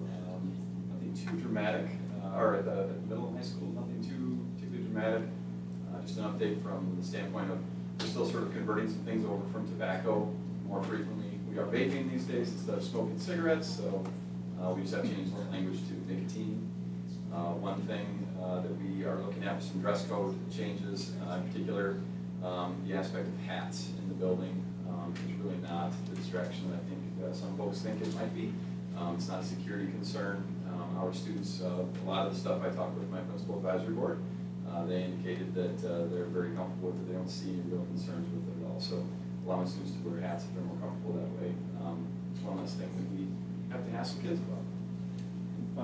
With the theme of security, you added something back to this year about backpacks? Yeah, so over the course of this year, due to COVID, one of the things we want to do is make sure that there was as clean a transition between classes and when students came into the building as possible, and they weren't congregating in hallways in big groups. So to not have them stop at their lockers made a lot of sense. So one of the things that we did was we allowed them to have backpacks with them during the day. And as we go into next year, we really didn't have any trouble. There were no real concerns that were presented throughout the entire course of this year. Our locker cleanout process was amazing because there wasn't very much in the lockers to be cleaned out. From our vantage point, there's not a high level of concern. I know there are different viewpoints on that, and so we're going to actually talk about that at our safety committee and talking with our police officers actually around that particular topic and make sure that everybody's comfortable with that. So right now that's on hold, pending a conversation with our safety committee. Has there been an interest by students to continue carrying their backpacks? It depends. I mean, some kids love having all of their stuff with them for the duration of the day. Other kids like going back to their locker. Yeah, it just depends on the students. And, you know, some of the classrooms are larger, so it's not, you know, kids can still move around. But for some of our smaller classrooms, sometimes, you know, the teachers have had them just put them out in the hallway then in those cases. And so really what we're looking at is just making it an option. Over the course of this year, we were saying do not use your lockers because we do not want the congregation in hallways. Now we're just saying you can make the choice as a student. Anybody? Just a clarification for you. Principal Advisory Committee, could you explain to the audience what that really is, that term? Sure. So one of the things, actually, Mr. Versailles started before I got here, but it was something I brought as well from my last school district, is that we have 4 students from every grade that serve on a principal advisory group, and we meet monthly or every couple of weeks and just talk about school-based issues. You know, what's on their mind, what are some ideas that maybe we have that we want to run past kids and get a kid perspective on it. And so we really try to, since they are our clients, get as much input from them as possible. And so typical, you know, things like dress codes are a great thing to talk with kids about because they've got really nice perspectives on I don't think we have them here tonight, but there's a link to that and to the student representatives on the Board of Education as well, right? Yeah, so there are 2 student representatives on the school board now, which started 2 years ago? Yes. I think Noah was on for 2 years, right? No. And so, Or no, just this year. No, just this year. Just Yeah, this year. yeah, so. This last year It's all felt like blended 2 years, together. sorry. It's been a long year, so it felt like 2. Yep, so now we have a student voice on the school board, and in order to make sure that they kind of have a better sense of how the school operates, we try to make sure they're a part of the principal advisory board, so that we're having those critical conversations. They get a better understanding of kind of the ins and outs of why decisions are made, and that makes them a little more informed contributors to this particular group. Steve? Brian, can you speak to the goals of implementing restorative conferences? the goals of the restorative conferences? Conferences with students. I can speak to that. Okay, good. So it is one of a list of things that we'll utilize Yeah. when working with students where there have been potential behavioral issues with. So a great example is something happens between a teacher and a student in the classroom, and that offers, after, whether it's the AP or the principal that meets with that student, that offers the opportunity for that student to meet with that teacher, because they were the two individuals that were involved and had the conflict in the classroom. Yeah. So it just allows a feedback loop where they can sit down at the end, talk about what happened, and then what's going to happen next, as opposed to just dishing out a consequence and then expecting that the next day when the student walks into the classroom, that everything's going to be good. Yeah. Okay, good, thanks. Stacy? Could you explain the language for the dress code that actually came from the WASB? Interferes with the school district's educational mission. I don't know what that means. So when it comes to the dress code, there's an aspect of like formality of, just being appropriate in school and making sure that your, body's covered and that sort of thing. But then there's also some issues regarding statements that are made on people's apparel. And so in the event that there are statements being made, there is an aspect of freedom of speech that exists, but there's a point at which within schools you have to take a look at, are we now negatively impacting the school environment? Are we creating a disturbance to other students' learning? So those are some lines in which we have to pay attention to. We're no longer able to carry out our mission due to the fact that you've caused a disruption with whatever message or display that you put on when you walked into the building.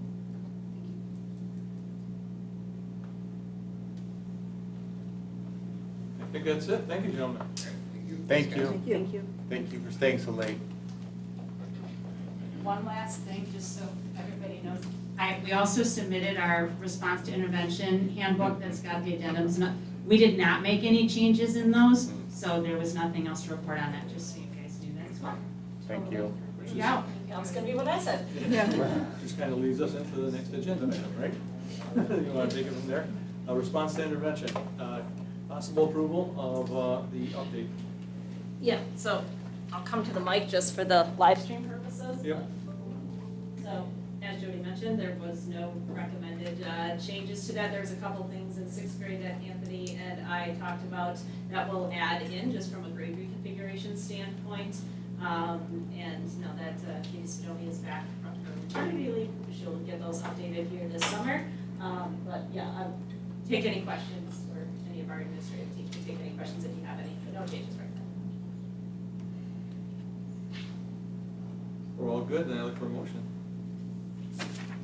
I move to approve the response to intervention handbook and addendums as presented.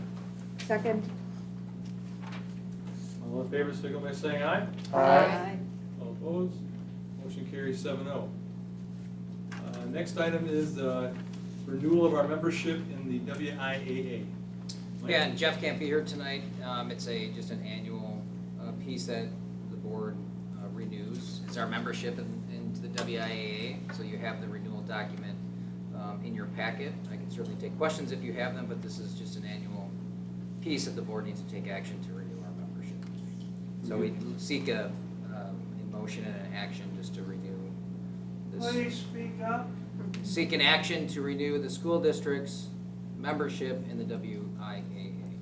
No discounts for being a state champion or anything like that? I don't think so. Since we don't pay anything? Can I just ask a question? Yes. What is the difference between the contact co-op and the non-contact co-op? Do you know? I do. You do? Because I asked the same question last year. Okay. It's if you are the contact school district, Got it. not a contact sport. Okay. Because they had swimming as a contact sport, it didn't make sense to me. Yeah, so Well, you were Jeff swimming, Brian. It was a contact oversees school. swimming. We're the contact school, but it includes other schools, Okay. as an example. Mike, on our list of sports, do we also need to add boys volleyball? Didn't we It's talk on about that that list. earlier? It's on the list. I checked. Okay. It's not checked, I see what you're saying, It's not checked, here. it's not Oh, checked. it's not checked, it was on the. There's So a- we'll have to check that. There's a note in your comments about why that is, if you look at the expanded agenda. I asked the same question sillily without reading this No. first. I sent Jamie a note saying, hey, why isn't this checked? It's because we didn't qualify for the state tournament because we didn't get the application in before the February 1st. February 1st? Yeah. February 1st. Yeah, deadline. as a new sport. And then, so since we didn't apply in time, we can participate, but we're not qualified for the state tournament, so that's why it's not checked on the form. Thank you, Steve. Yeah, I asked the same silly question, because I should have just read this first, and I didn't read it either. Steve. I made the Obviously. same mistake, so I got it. It's a good question. It's a great question. Are there any other questions? Otherwise, I seek a motion to renew the membership here. Move to approve the 2021-2022 WIA membership renewal as presented. Second. We have a second. All in favor, signify by saying aye. Aye. All opposed? Motion carries 7-0. We're going down to the next item on the agenda is the consideration and possible renewal of our property liability insurance. Okay. So tonight you're asked to take action on the renewal of our insurance policies. This is not tied to the employee benefits, so this is not the health insurance, dental, those we did at the last meeting in participation in the WCASC. This relates to our general liability, workers' compensation. It really comes into two buckets. The first group of 10 policies ties around liability for the district and how we create those coverages. Those are placed through M3 insurance, and overall, the gross premium on there is very little change, about $700 or $800 from year over year. So a very good renewal on that process. The motion is stated as gross because the premium also, or the policy also comes with a rebate of sort that comes from your experience throughout the year and the payrolls that you actually run. That dividend is paid in the subsequent fiscal year. So when you compare, you have to look at the dividend amount. We have a slightly decreased dividend this year, but the premium action to approve is on the gross amount because that's what we have to pay during this upcoming fiscal year. The second line of policies are placed with A.J. Gallagher Insurance. That includes our property, crime, cyber, and machinery breakdown. It used to be called boiler insurance. So that's one that we saw a significant increase. Number one, we recorded the values from all the construction that were included in here. So that resulted in about a 22% increase in our insurable values within the district, which drives up premium. The second change was the property market itself. We experienced slightly over 18% increase in the rates. We had heard indications early on in the process that those rates were going to be up anywhere from 15 to 25%. So we're on the low end of that with the renewal that we got. But it's inclusive in the premium that you see there. Steve? John, would you speak to what you talked about with us in the Business Affairs Committee around the work that you did to try to make sure that that increase was appropriate for the market? Knowing that that market was going to be a little more volatile, that a lot of the wildfires, natural disasters, and that were going to be driving some of those rates up this year, we actually marketed that component only rather than the entire policy plan. Our typical practice is every third year, we will go out to a full marketing of the entire plan to give all the different agencies an opportunity to bid against each other for the business. This year, because we anticipated the volatility on the property side, we marketed that component a year early. So we'll go back out next year as part of the process to marketing the entire plan. So in other words, you did do some validation that what we were getting from our existing carrier that we're planning to renew with was very appropriate for the market that we're serving. Correct. Other questions for John? Otherwise, we're looking for two different motions based on the type of insurance we're looking at. Recommend the approval of the insurance renewal with M3 per the attached summary of coverage proposal in the amount of $207,679. That's gross. Second. I'm sorry, who's the second? Second. Thank you, Stacy. All in favor, signal by saying aye. Aye. All opposed? Motion carries 7-0. Recommend approval of the property, equipment breakdown, cyber liability, and crimes policies with AJ Gallagher in the amount of $89,517. Second. Thank you. All in favor, signal by saying aye. Aye. All opposed? Motion carries 7-0. Thank you for that, John. Now we go down to the policy committee. I'll turn it over to Jeannie to review the policies from that committee. Okay, our first policy was 6500.12, technology for students with special needs, and all we did there was to change the pronouns to make them gender neutral, as we've been doing on all of our other policies. We're good with that, then we'll go on the consent agenda for next time. Okay. 7100.01. We decided that we didn't like the first sentence where it said that it was supposed to be the kind of education that we were supposed to do, so we changed it to best. However, Steve sent me an email today, and he said instead of the word best, what if we use the word optimal? Yeah, I think best could be construed that, like, if science students wanted to walk on the moon to experience what low gravity felt like, that's what we ought to strive for, and I thought that was outside the realm of what is appropriate, so I thought the word optimal was a little better than best, so that's why I suggested that adjustment.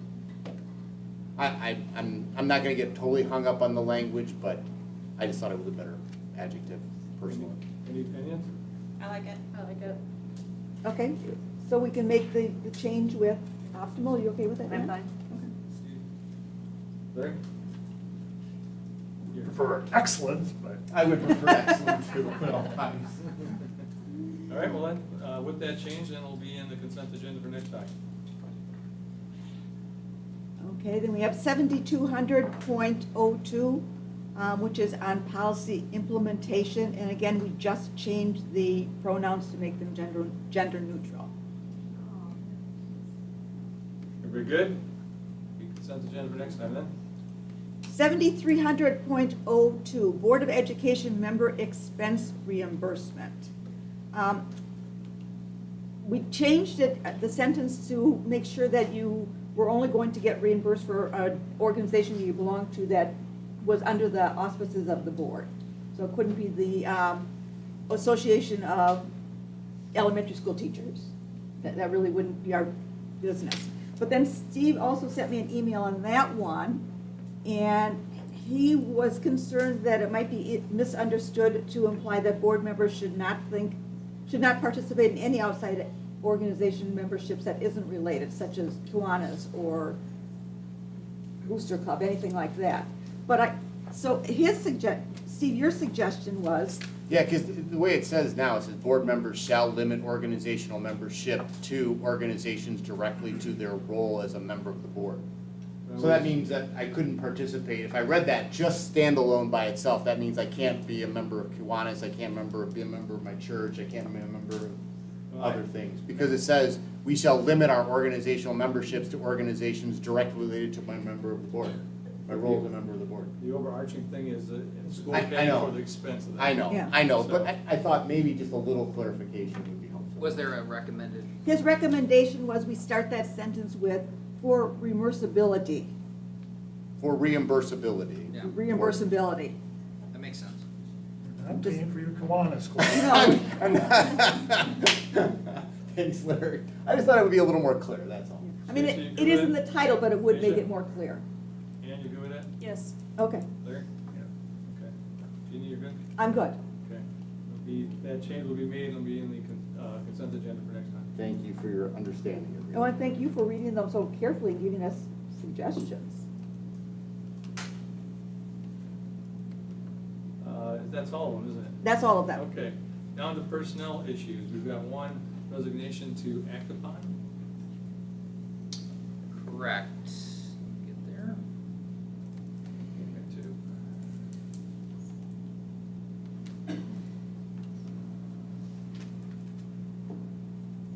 Anna Anna Lavelle, special education teacher.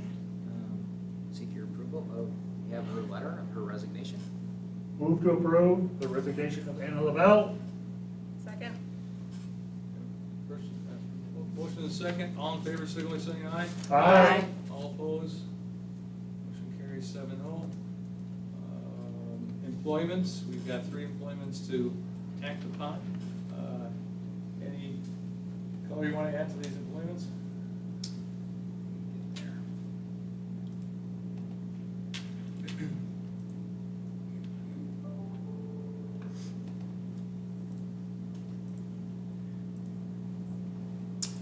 You have a 5K through 3 elementary Spanish teacher. You have a half-time English teaching position and a half-time counseling position. So the half-time English teacher at PHS, half-time counselor at ASA. Again, those were, it's explained that obviously we have some internal moves that happened. Kimberly Flesh, who was the elementary Spanish, is moving to an intervention position. We had Laura Bangs, who has resigned. And so it's her replacement for that halftime position at the high school. And Kelly Marks moved to the counselor role at Horizon. So that is her replacement. You could make a motion and approve all 3 in a single motion. We'll include the names. So, okay, Steve? Was Laura's role a halftime position? It was. It was, okay. Yeah, she went to a halftime. She changed that, right? Yeah, as The last as year her or so. family's Yeah, expanded. right, yeah. I thought so, but I wanted to clarify that. Thank you. I move to approve Jessica, and I don't know how to pronounce it, but I'll spell it Loepfe, Nicole Dirksey, Allison Prather for employment as presented. Second. Don't know who got that, I think it was Jeannie, but, all in favor, signal by saying aye. Aye. Aye. All opposed? No. And leave requests, there's no leave requests. There are no leaves at this time. Okay. Board operations, review of upcoming activities. Well, we got a new calendar that just got set out, so that was a lot to add into one's calendar on Outlook. I want to say thank you for doing that. I personally appreciate getting that out at this point, so I can start planning for next year. Thank you. Of course, we have the next meeting on the 28th. I'll be attending virtually. Jeannie will be running that meeting. We changed the next meeting to July 12th, so that'll be a change in your calendar. So we've got it in service either August 2nd or August 23rd. I think, Stacy, I think you're the only one I don't have a. Oh, I replied She today, replied. sorry. Okay. Yeah. What was the answer? August 23rd. 23rd? Okay. My preference, yeah. So we're tentatively looking at that as a learning session for legal update, just kind of an annual legal update that we're looking to bring, just to kind of keep the board up to speed on all legal issues. And then the night of August 9th is not only a regular business affairs and regular meeting, but the annual meeting, starting with the budget hearing. So, Larry, you want to add That something? one I have a business meeting out of town or out of the area that night for that week. So I don't know if I can attend physically that night. Okay, anybody else have an issue with that night? No. Aisha does, and I was just gonna say, I'm gonna have a hard time coming back from my daughter's So wedding. I'm checking at the August potential 9th. of moving that meeting date. Yeah.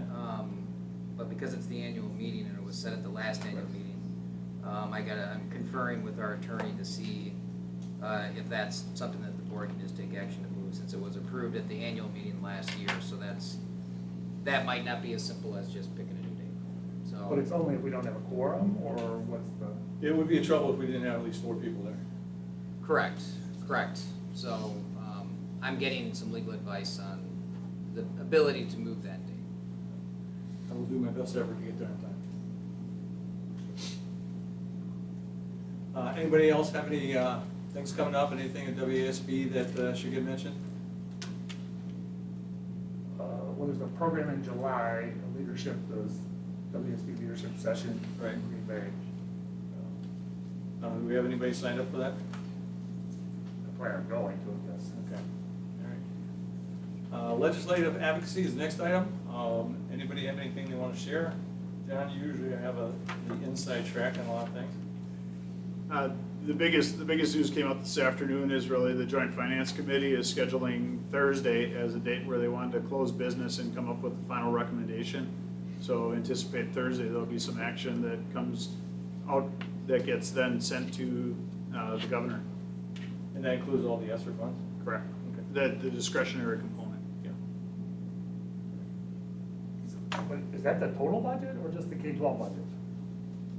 I believe it's The total. biennium, right? Yeah. Yeah, so their recommendation for the biennium is due to be presented. We've been in regular contact, in particular with Representative Nalen, to make sure that we're clear and that he understands how some of the recommendations might impact us. Already mentioned the meeting schedule is out. If you have any questions, send those to Julie. Colin has put together the personnel update. If you have any questions for him, let him know. We're on track as far as I can tell. Yeah, we've done very well. So Colin put that staffing update just to, you take these as they come, but it gives you a summary of the positions that have been filled and by who, just to help you track that better. We're pretty excited that we had some really difficult positions with tech ed and some of those that are, very difficult to find quality candidates, and we're pretty excited about the quality of candidates we were able to find. So a lot of credit to our principals and to Colin for the work that's been done there, as we are very much on track with staffing for next year. Only thing we have open right now are pairs? We have a teaching position. We have the one that you just took, right? And we received another elementary. So right now we'll have 2 teaching positions that are open, okay. But don't anticipate difficulty in filling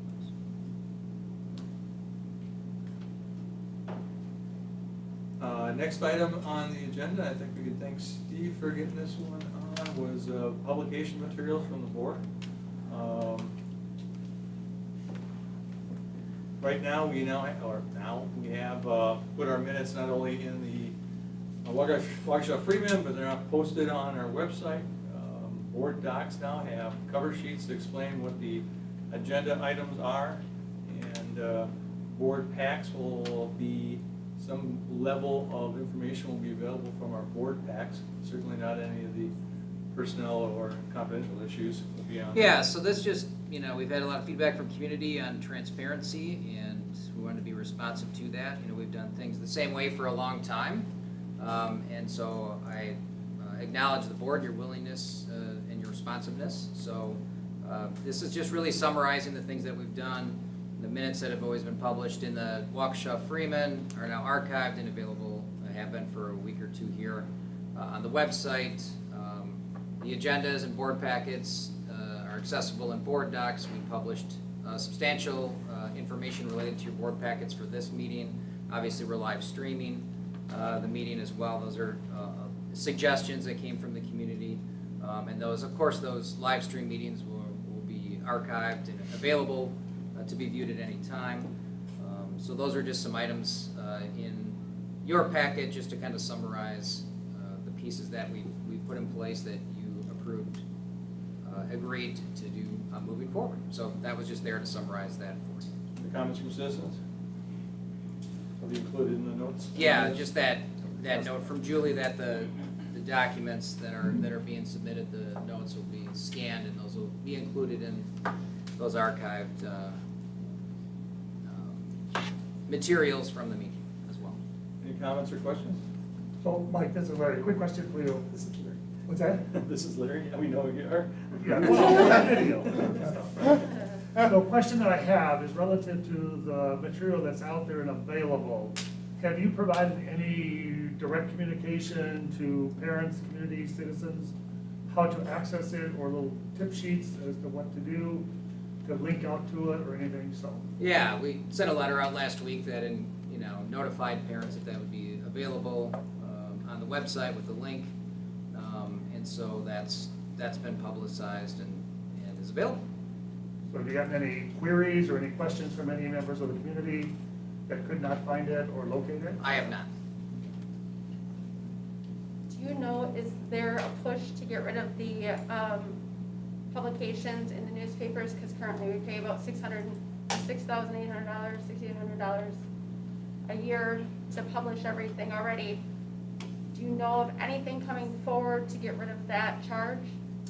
Well, at this time, we're required to do kind of these class 1 publications, Right. so we do have to publish things in the local newspapers. So that's, at this time, I don't believe, Julie, unless you've heard anything different, I don't believe there's any option to not do that. It is certainly an expense, but that's something that is required. Okay, so There we'll was a continue to proposal by the WASB to remove that, and then there was I can't remember what assemblyman offered up a bill to eliminate that, but I don't think it went anywhere. We've never approved because newspapers, it's a source of revenue for them, so I mean, they want them to continue to be published there, so. All right, last item on the agenda before we go to adjournment is comments from citizens. Julie, whoops, oh, Before we sorry. go, you missed something earlier on the agenda with the salutes and recognition. And I think it's I did. appropriate for us to acknowledge, Brian Sniff, in terms of the high school graduation on Friday evening. Yes, there was a slight delay because of the lightning, which happened, right? But thank you, Brian, for pulling that off successfully, and other folks that were there for the graduation of the, 225 approximately high school students? Somewhere in there, yeah. Somewhere in that range that went through it. I saw a very large crowd of parents that were there, as well as guests that were sitting on the side and also in the bleachers that were available that night. So thank you, Mike, and thank you, Brian, for allowing that to happen. And also given that the extreme year that we just went through, starting from last fall, last summer, and going through up until last Friday, I would like to suggest and recommend, just like we did a little bit earlier this year, that on behalf of the board, that we would send a letter to the teachers and to the staff of the Pewaukee School District, thanking them for their commitment to opening the door to each child's future. It took a lot of extra effort, a lot of extra time, and a lot of extra work on the part of our staff to make this happen, whether it was the extra cleaning in the buildings, or the extra work that the teachers had to do. And I just feel committed and obligated to support our teaching staff and the staff that maintain these facilities and our grounds. So if it would please the board, I mean, I would like to make sure that we could do that, to send a letter out similar to what we did in end of February, early part of March. So, and Julie, you did a great job writing the letter. I'm not a great letter person, so hopefully we can have you craft something and move that forward. Yeah, we'll draft something and get it out to the board, and if it meets with your approval, we'll get that up. Thank you for that recommendation. Can I do a recognition since we came back to that topic? Sure, and my apologies for missing. That's great. I want to thank Rachel and Jackie for the fast work in making this possible. I mean, we made the decision very quickly to live stream these meetings and to make this happen, and I want to thank you for your investment of time and energy to respond to that very fast and get this possible for all of our community members who can't be here in person. And James Evans helped with this setup as well. Thank you. I have one more too. Wow, Sorry. that's a lot, okay. Sarah Colburn, Anthony Pizzo, James Sevens, and Miranda Kozlik, and there were many, many other people that helped with the 8th grade promotion. Thought they did a fantastic job. That was an oversight, sorry about that. Yeah, we had to get, the high school, 2021 had to give us one more curveball. Couldn't quite go out without one more, with us having to clear the field there with some thunderstorms rolling through. But that turned out to be an absolutely gorgeous night, so it turned out great. Does anybody else? All set. Thank you. All right. Thanks, Larry. Now to citizen comment cards. First one I have there is Susan Molina.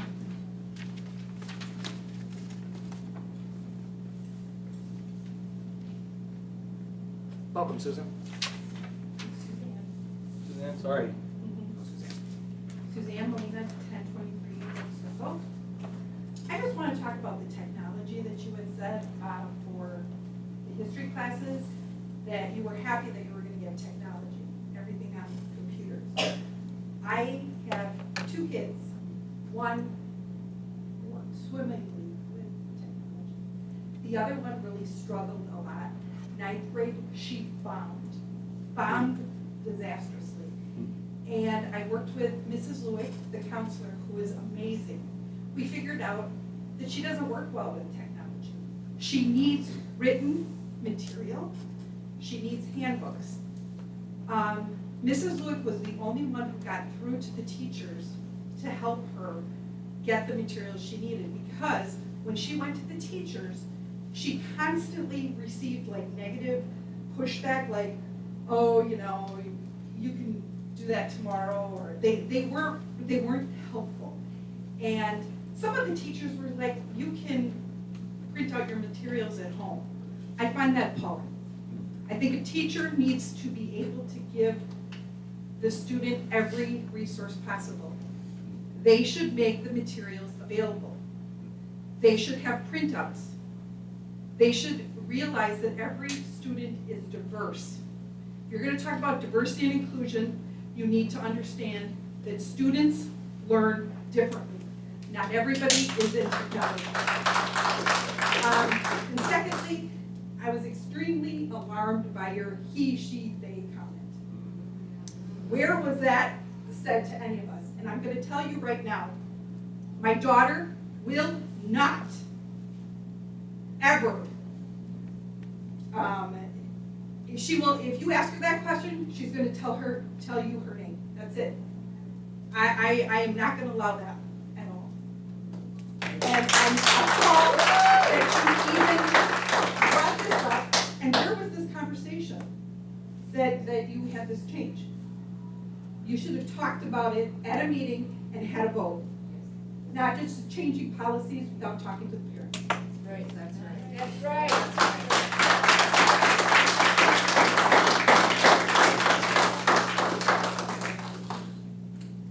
Charlotte?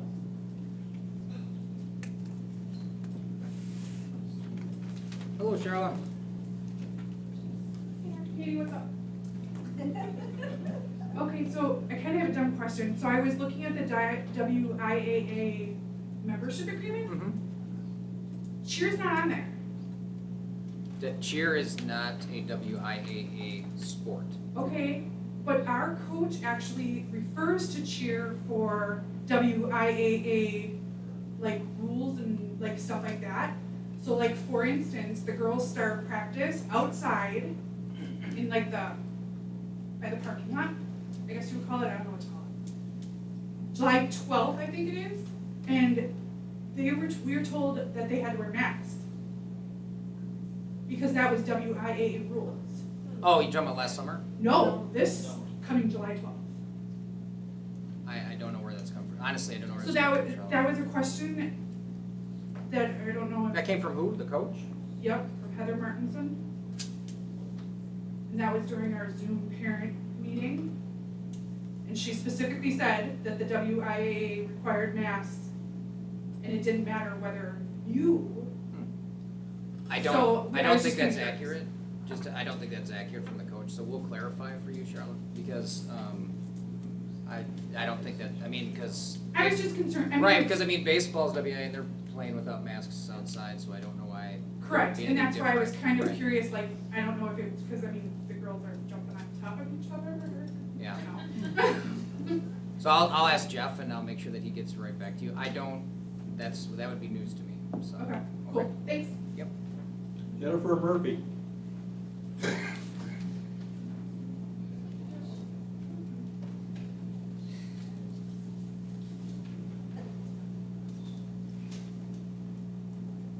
You guys aren't sick of me yet. Of course not. So, as my earlier comments focused on, approving new curriculum is one of the most important roles of this board. The curriculum should reflect our community. And Mike addressed us and assured us the school is not considering critical race theory and any curriculum that divides our students by race or casts negative stereotypes about race. I'm paraphrasing, obviously. He also told us how he, and hopefully you guys, value and respect our police. But I'm concerned that Mike's comments don't accurately reflect the proposed changes to the curriculum. You guys need to review the curriculum in detail. There is divisive, controversial material in TCI's curriculum that I don't think reflects this community or is fair and balanced. I just spent 10 minutes doing it, okay? I'm not on the school board. I'm not responsible for doing this, but I listened to Danielle's comments, and I don't think she fairly reflected what TCI stands for. And if you just look at their pages, it all kind of jumps out at you. In just 10 minutes of skimming their website, I see that culturally responsive curriculum's in there, specific cultural concerns are in there, content on gender diversity, material to support BLM with posters and videos, No way. topics on race and ethnicity. 10 minutes, okay guys, I just did that, and I have 3 minutes to tell you guys this. You need to read this curriculum. It doesn't represent us. It does have equity and racial content that this community is concerned about. And if you pass this curriculum without reading it, you will have passed equity curriculum. There is some dangerous stuff in here, and I pulled up the pages, and I don't have time to read it all, but I can read to you a little bit of it. New enhancing learning tips with links to outside resources from Learning for Justice were added to support teachers in discussing the BLM movement along with other topics. Posters and videos to support race and ethnicity, religion, ability, class, immigration. They're talking about gender issues. They're talking about Indigenous People Day. Our community still calls it Columbus Day. I mean, 10 minutes, that's all I quickly gathered, screenshotted a little bit of it. But if you guys try and pass this in 2 weeks, the community is going to be outraged. You need to give parents the details. And we need to talk it through, because we do love our police. We don't love all the things that Black Lives Matter talks about. Right. And I already know that this stuff has been talked about with my kids, and in not a fair and balanced way, not a pro-police way, not a pro-ethnic diversity and inclusion and getting us to get along, but in a divisive way. And I don't think Pewaukee wants this. So please be careful, slow down, don't put this in our curriculum.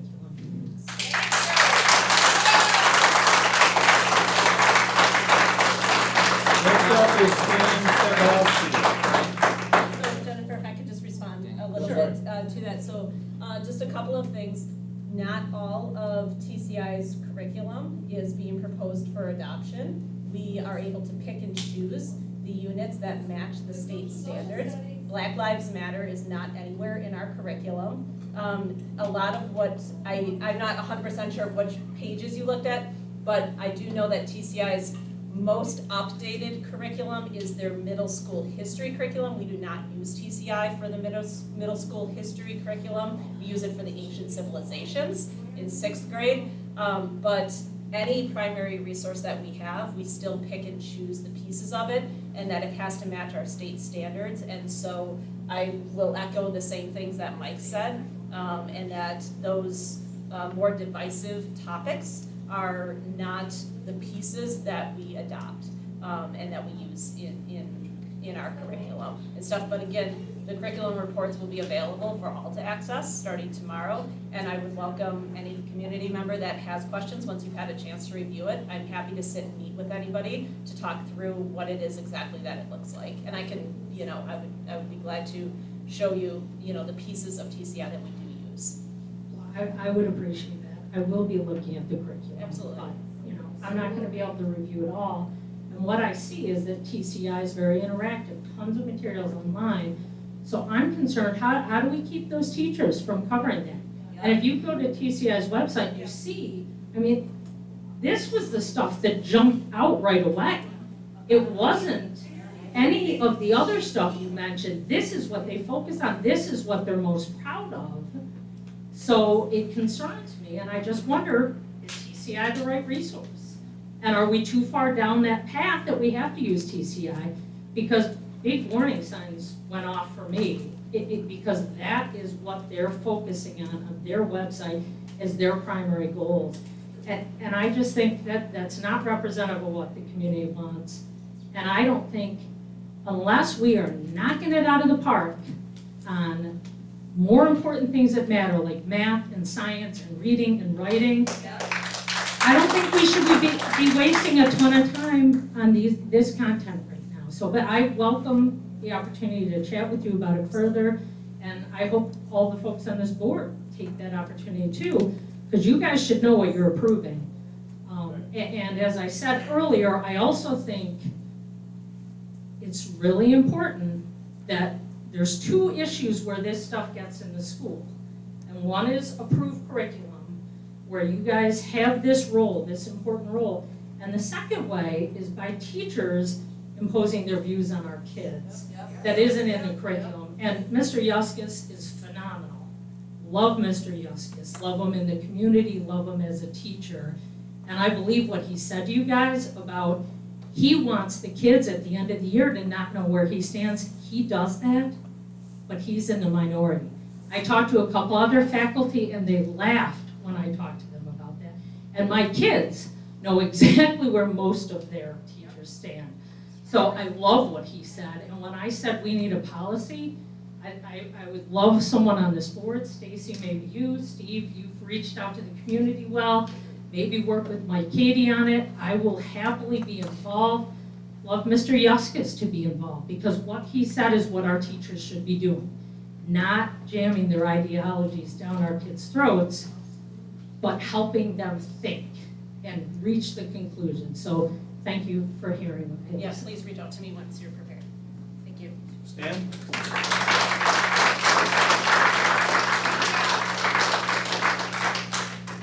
Do we have Stan? Do we have Stan?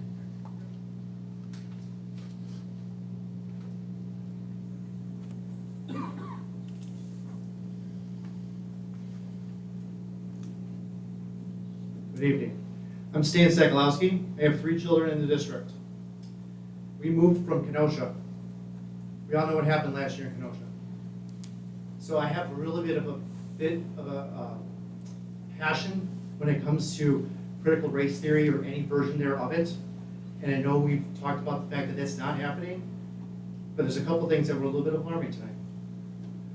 Kind of like the curriculum from TCI and what their stuff can kind of be. Have we looked at any other options outside of TCI? Someone already stole my thunder about online versus textbook. I thought it was old school. You know, I like books, I like paper. I'm not an online person. So I know all of us learn differently. We talked about all-inclusive. That includes both sides of the aisle, folks. Yeah. Not just, you know, and one of the things we said, a valid resource and unbiased. I'm sorry, I don't believe CNN is unbiased. Right. I don't believe Fox News is completely unbiased. I don't believe the BBC is completely unbiased. But if we're truly going to spread the information, we need to be looking at all sources and let our children look at those sources and let them be the judge. They know what their information is. They know what the households they live in are. Let them be their decision factor. Not the teacher telling them that you have to sit and listen to this and this is all you get to do. And if you are outside that box, that you get ostracized. It's not fair. That's the bullying that we don't like. It goes both ways. I do have a question about AP and dual enrollment. Are they, and I know the teacher's not here now, and maybe whoever's on that curriculum team can tell this to me, AP tests, standardized, you get your score, they're accepted across the country. If I'm doing a dual enrollment, and I'm taking that course, and yes, it goes to UW Green Bay, what if I don't go to UW system? Does it still count?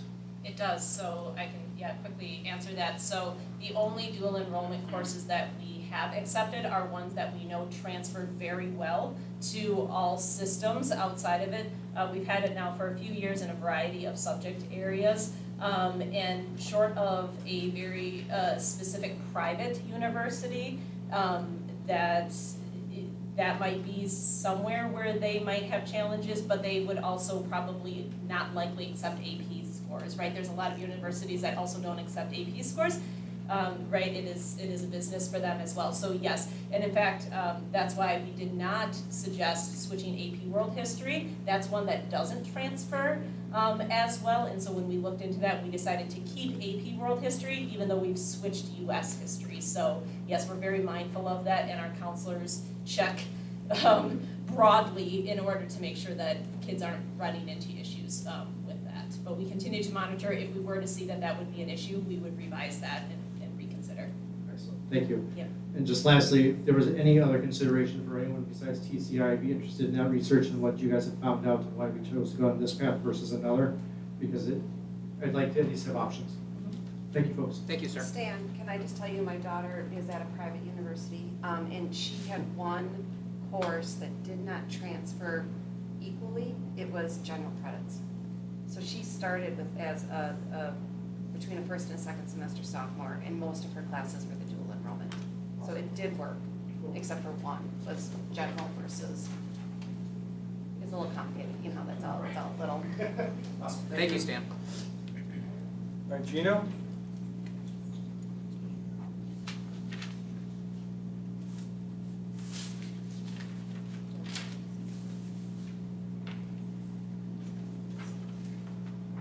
Mr. Katie, come on, sir.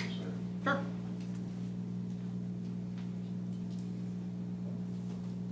Let's read that. That's on your website. Let's read that to them. Right here. Yeah, this goes to the letter that I. Read it what it says. Sir, I will. It's on your website. I understand, I'm going to read it. I'm treating you with respect, I would ask for the same. So, equity has been identified as a priority, as we said in the letter, to be addressed in the next 3 years as a part of the strategic plan. There is as we said in the letter, there's been a team that's been meeting this year. TCI. DEI. Yeah, diversity, equity, and inclusion. We've had a team.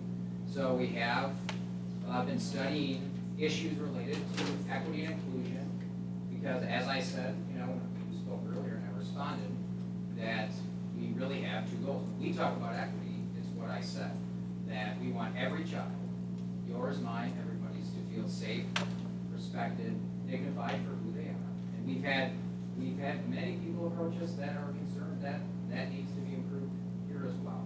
So we got to listen to everybody. Jeremy asked about what we've been reading and those things. We're trying to understand all of these complex and sensitive issues. So yes, it's exactly what I communicated in the letter that I sent to all parents previously. So equity was the definition. Remember when I was looking about the definition? You provided your definition of equity. When we talk about equity, it's those 2 things. Every child feeling dignified, respected, safe in this environment. And anti-American. That's You not. didn't hear that. That's your definition. That is not at all. I read that. Okay. Well, that is not what we mean when we say that. So if we say equity. We don't need I it here. I disagree. And I'll pull my kid out of here quick. I'm sure everybody else will too. Understood. Where's the Bill of Rights? Where's the Constitution? I would encourage you to read the curriculum. I'm sure that you'll. Well, when are they gonna learn that? It's. Aren't they learning that? Of course. What about these books from TCI? Well, you heard a response to the TCI. What's the name of the books? It's a digital resource. Yeah, it's a digital resource. It's not a. Well, what's the name of it? It's the text. Yeah, I mean, the company is TCI, and each grade has its own textbook that it has. So just like a U.S. history textbook or a civics textbook. So as parents, we should be concerned about what it's all about. You absolutely Because to should. me, You this have sounds to. like a loophole. Loophole after another. You guys sat up here, buried your faces in those lab books, and we couldn't hear a word you were saying. As parents, we're wasting our time back here. We're not hearing anything. These are our kids you're talking about. I'm sure every one of you guys have kids too, right? Yeah, I have 2 of them in school here. Are you concerned about what they're being taught? 100%. Of course we are. Why I joined the board. Then why is this on on the website. Why is this prioritized?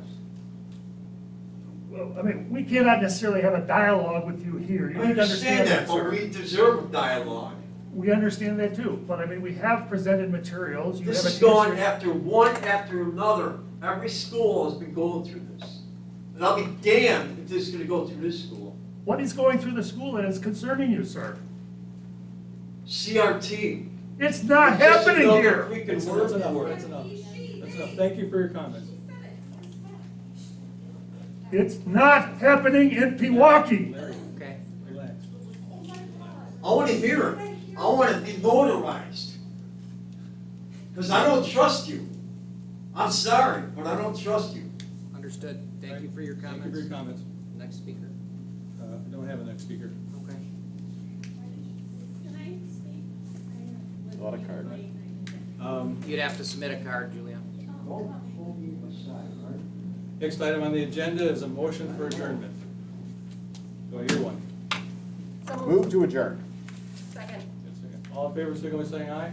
Aye. Aye. 7-0, we stand adjourned.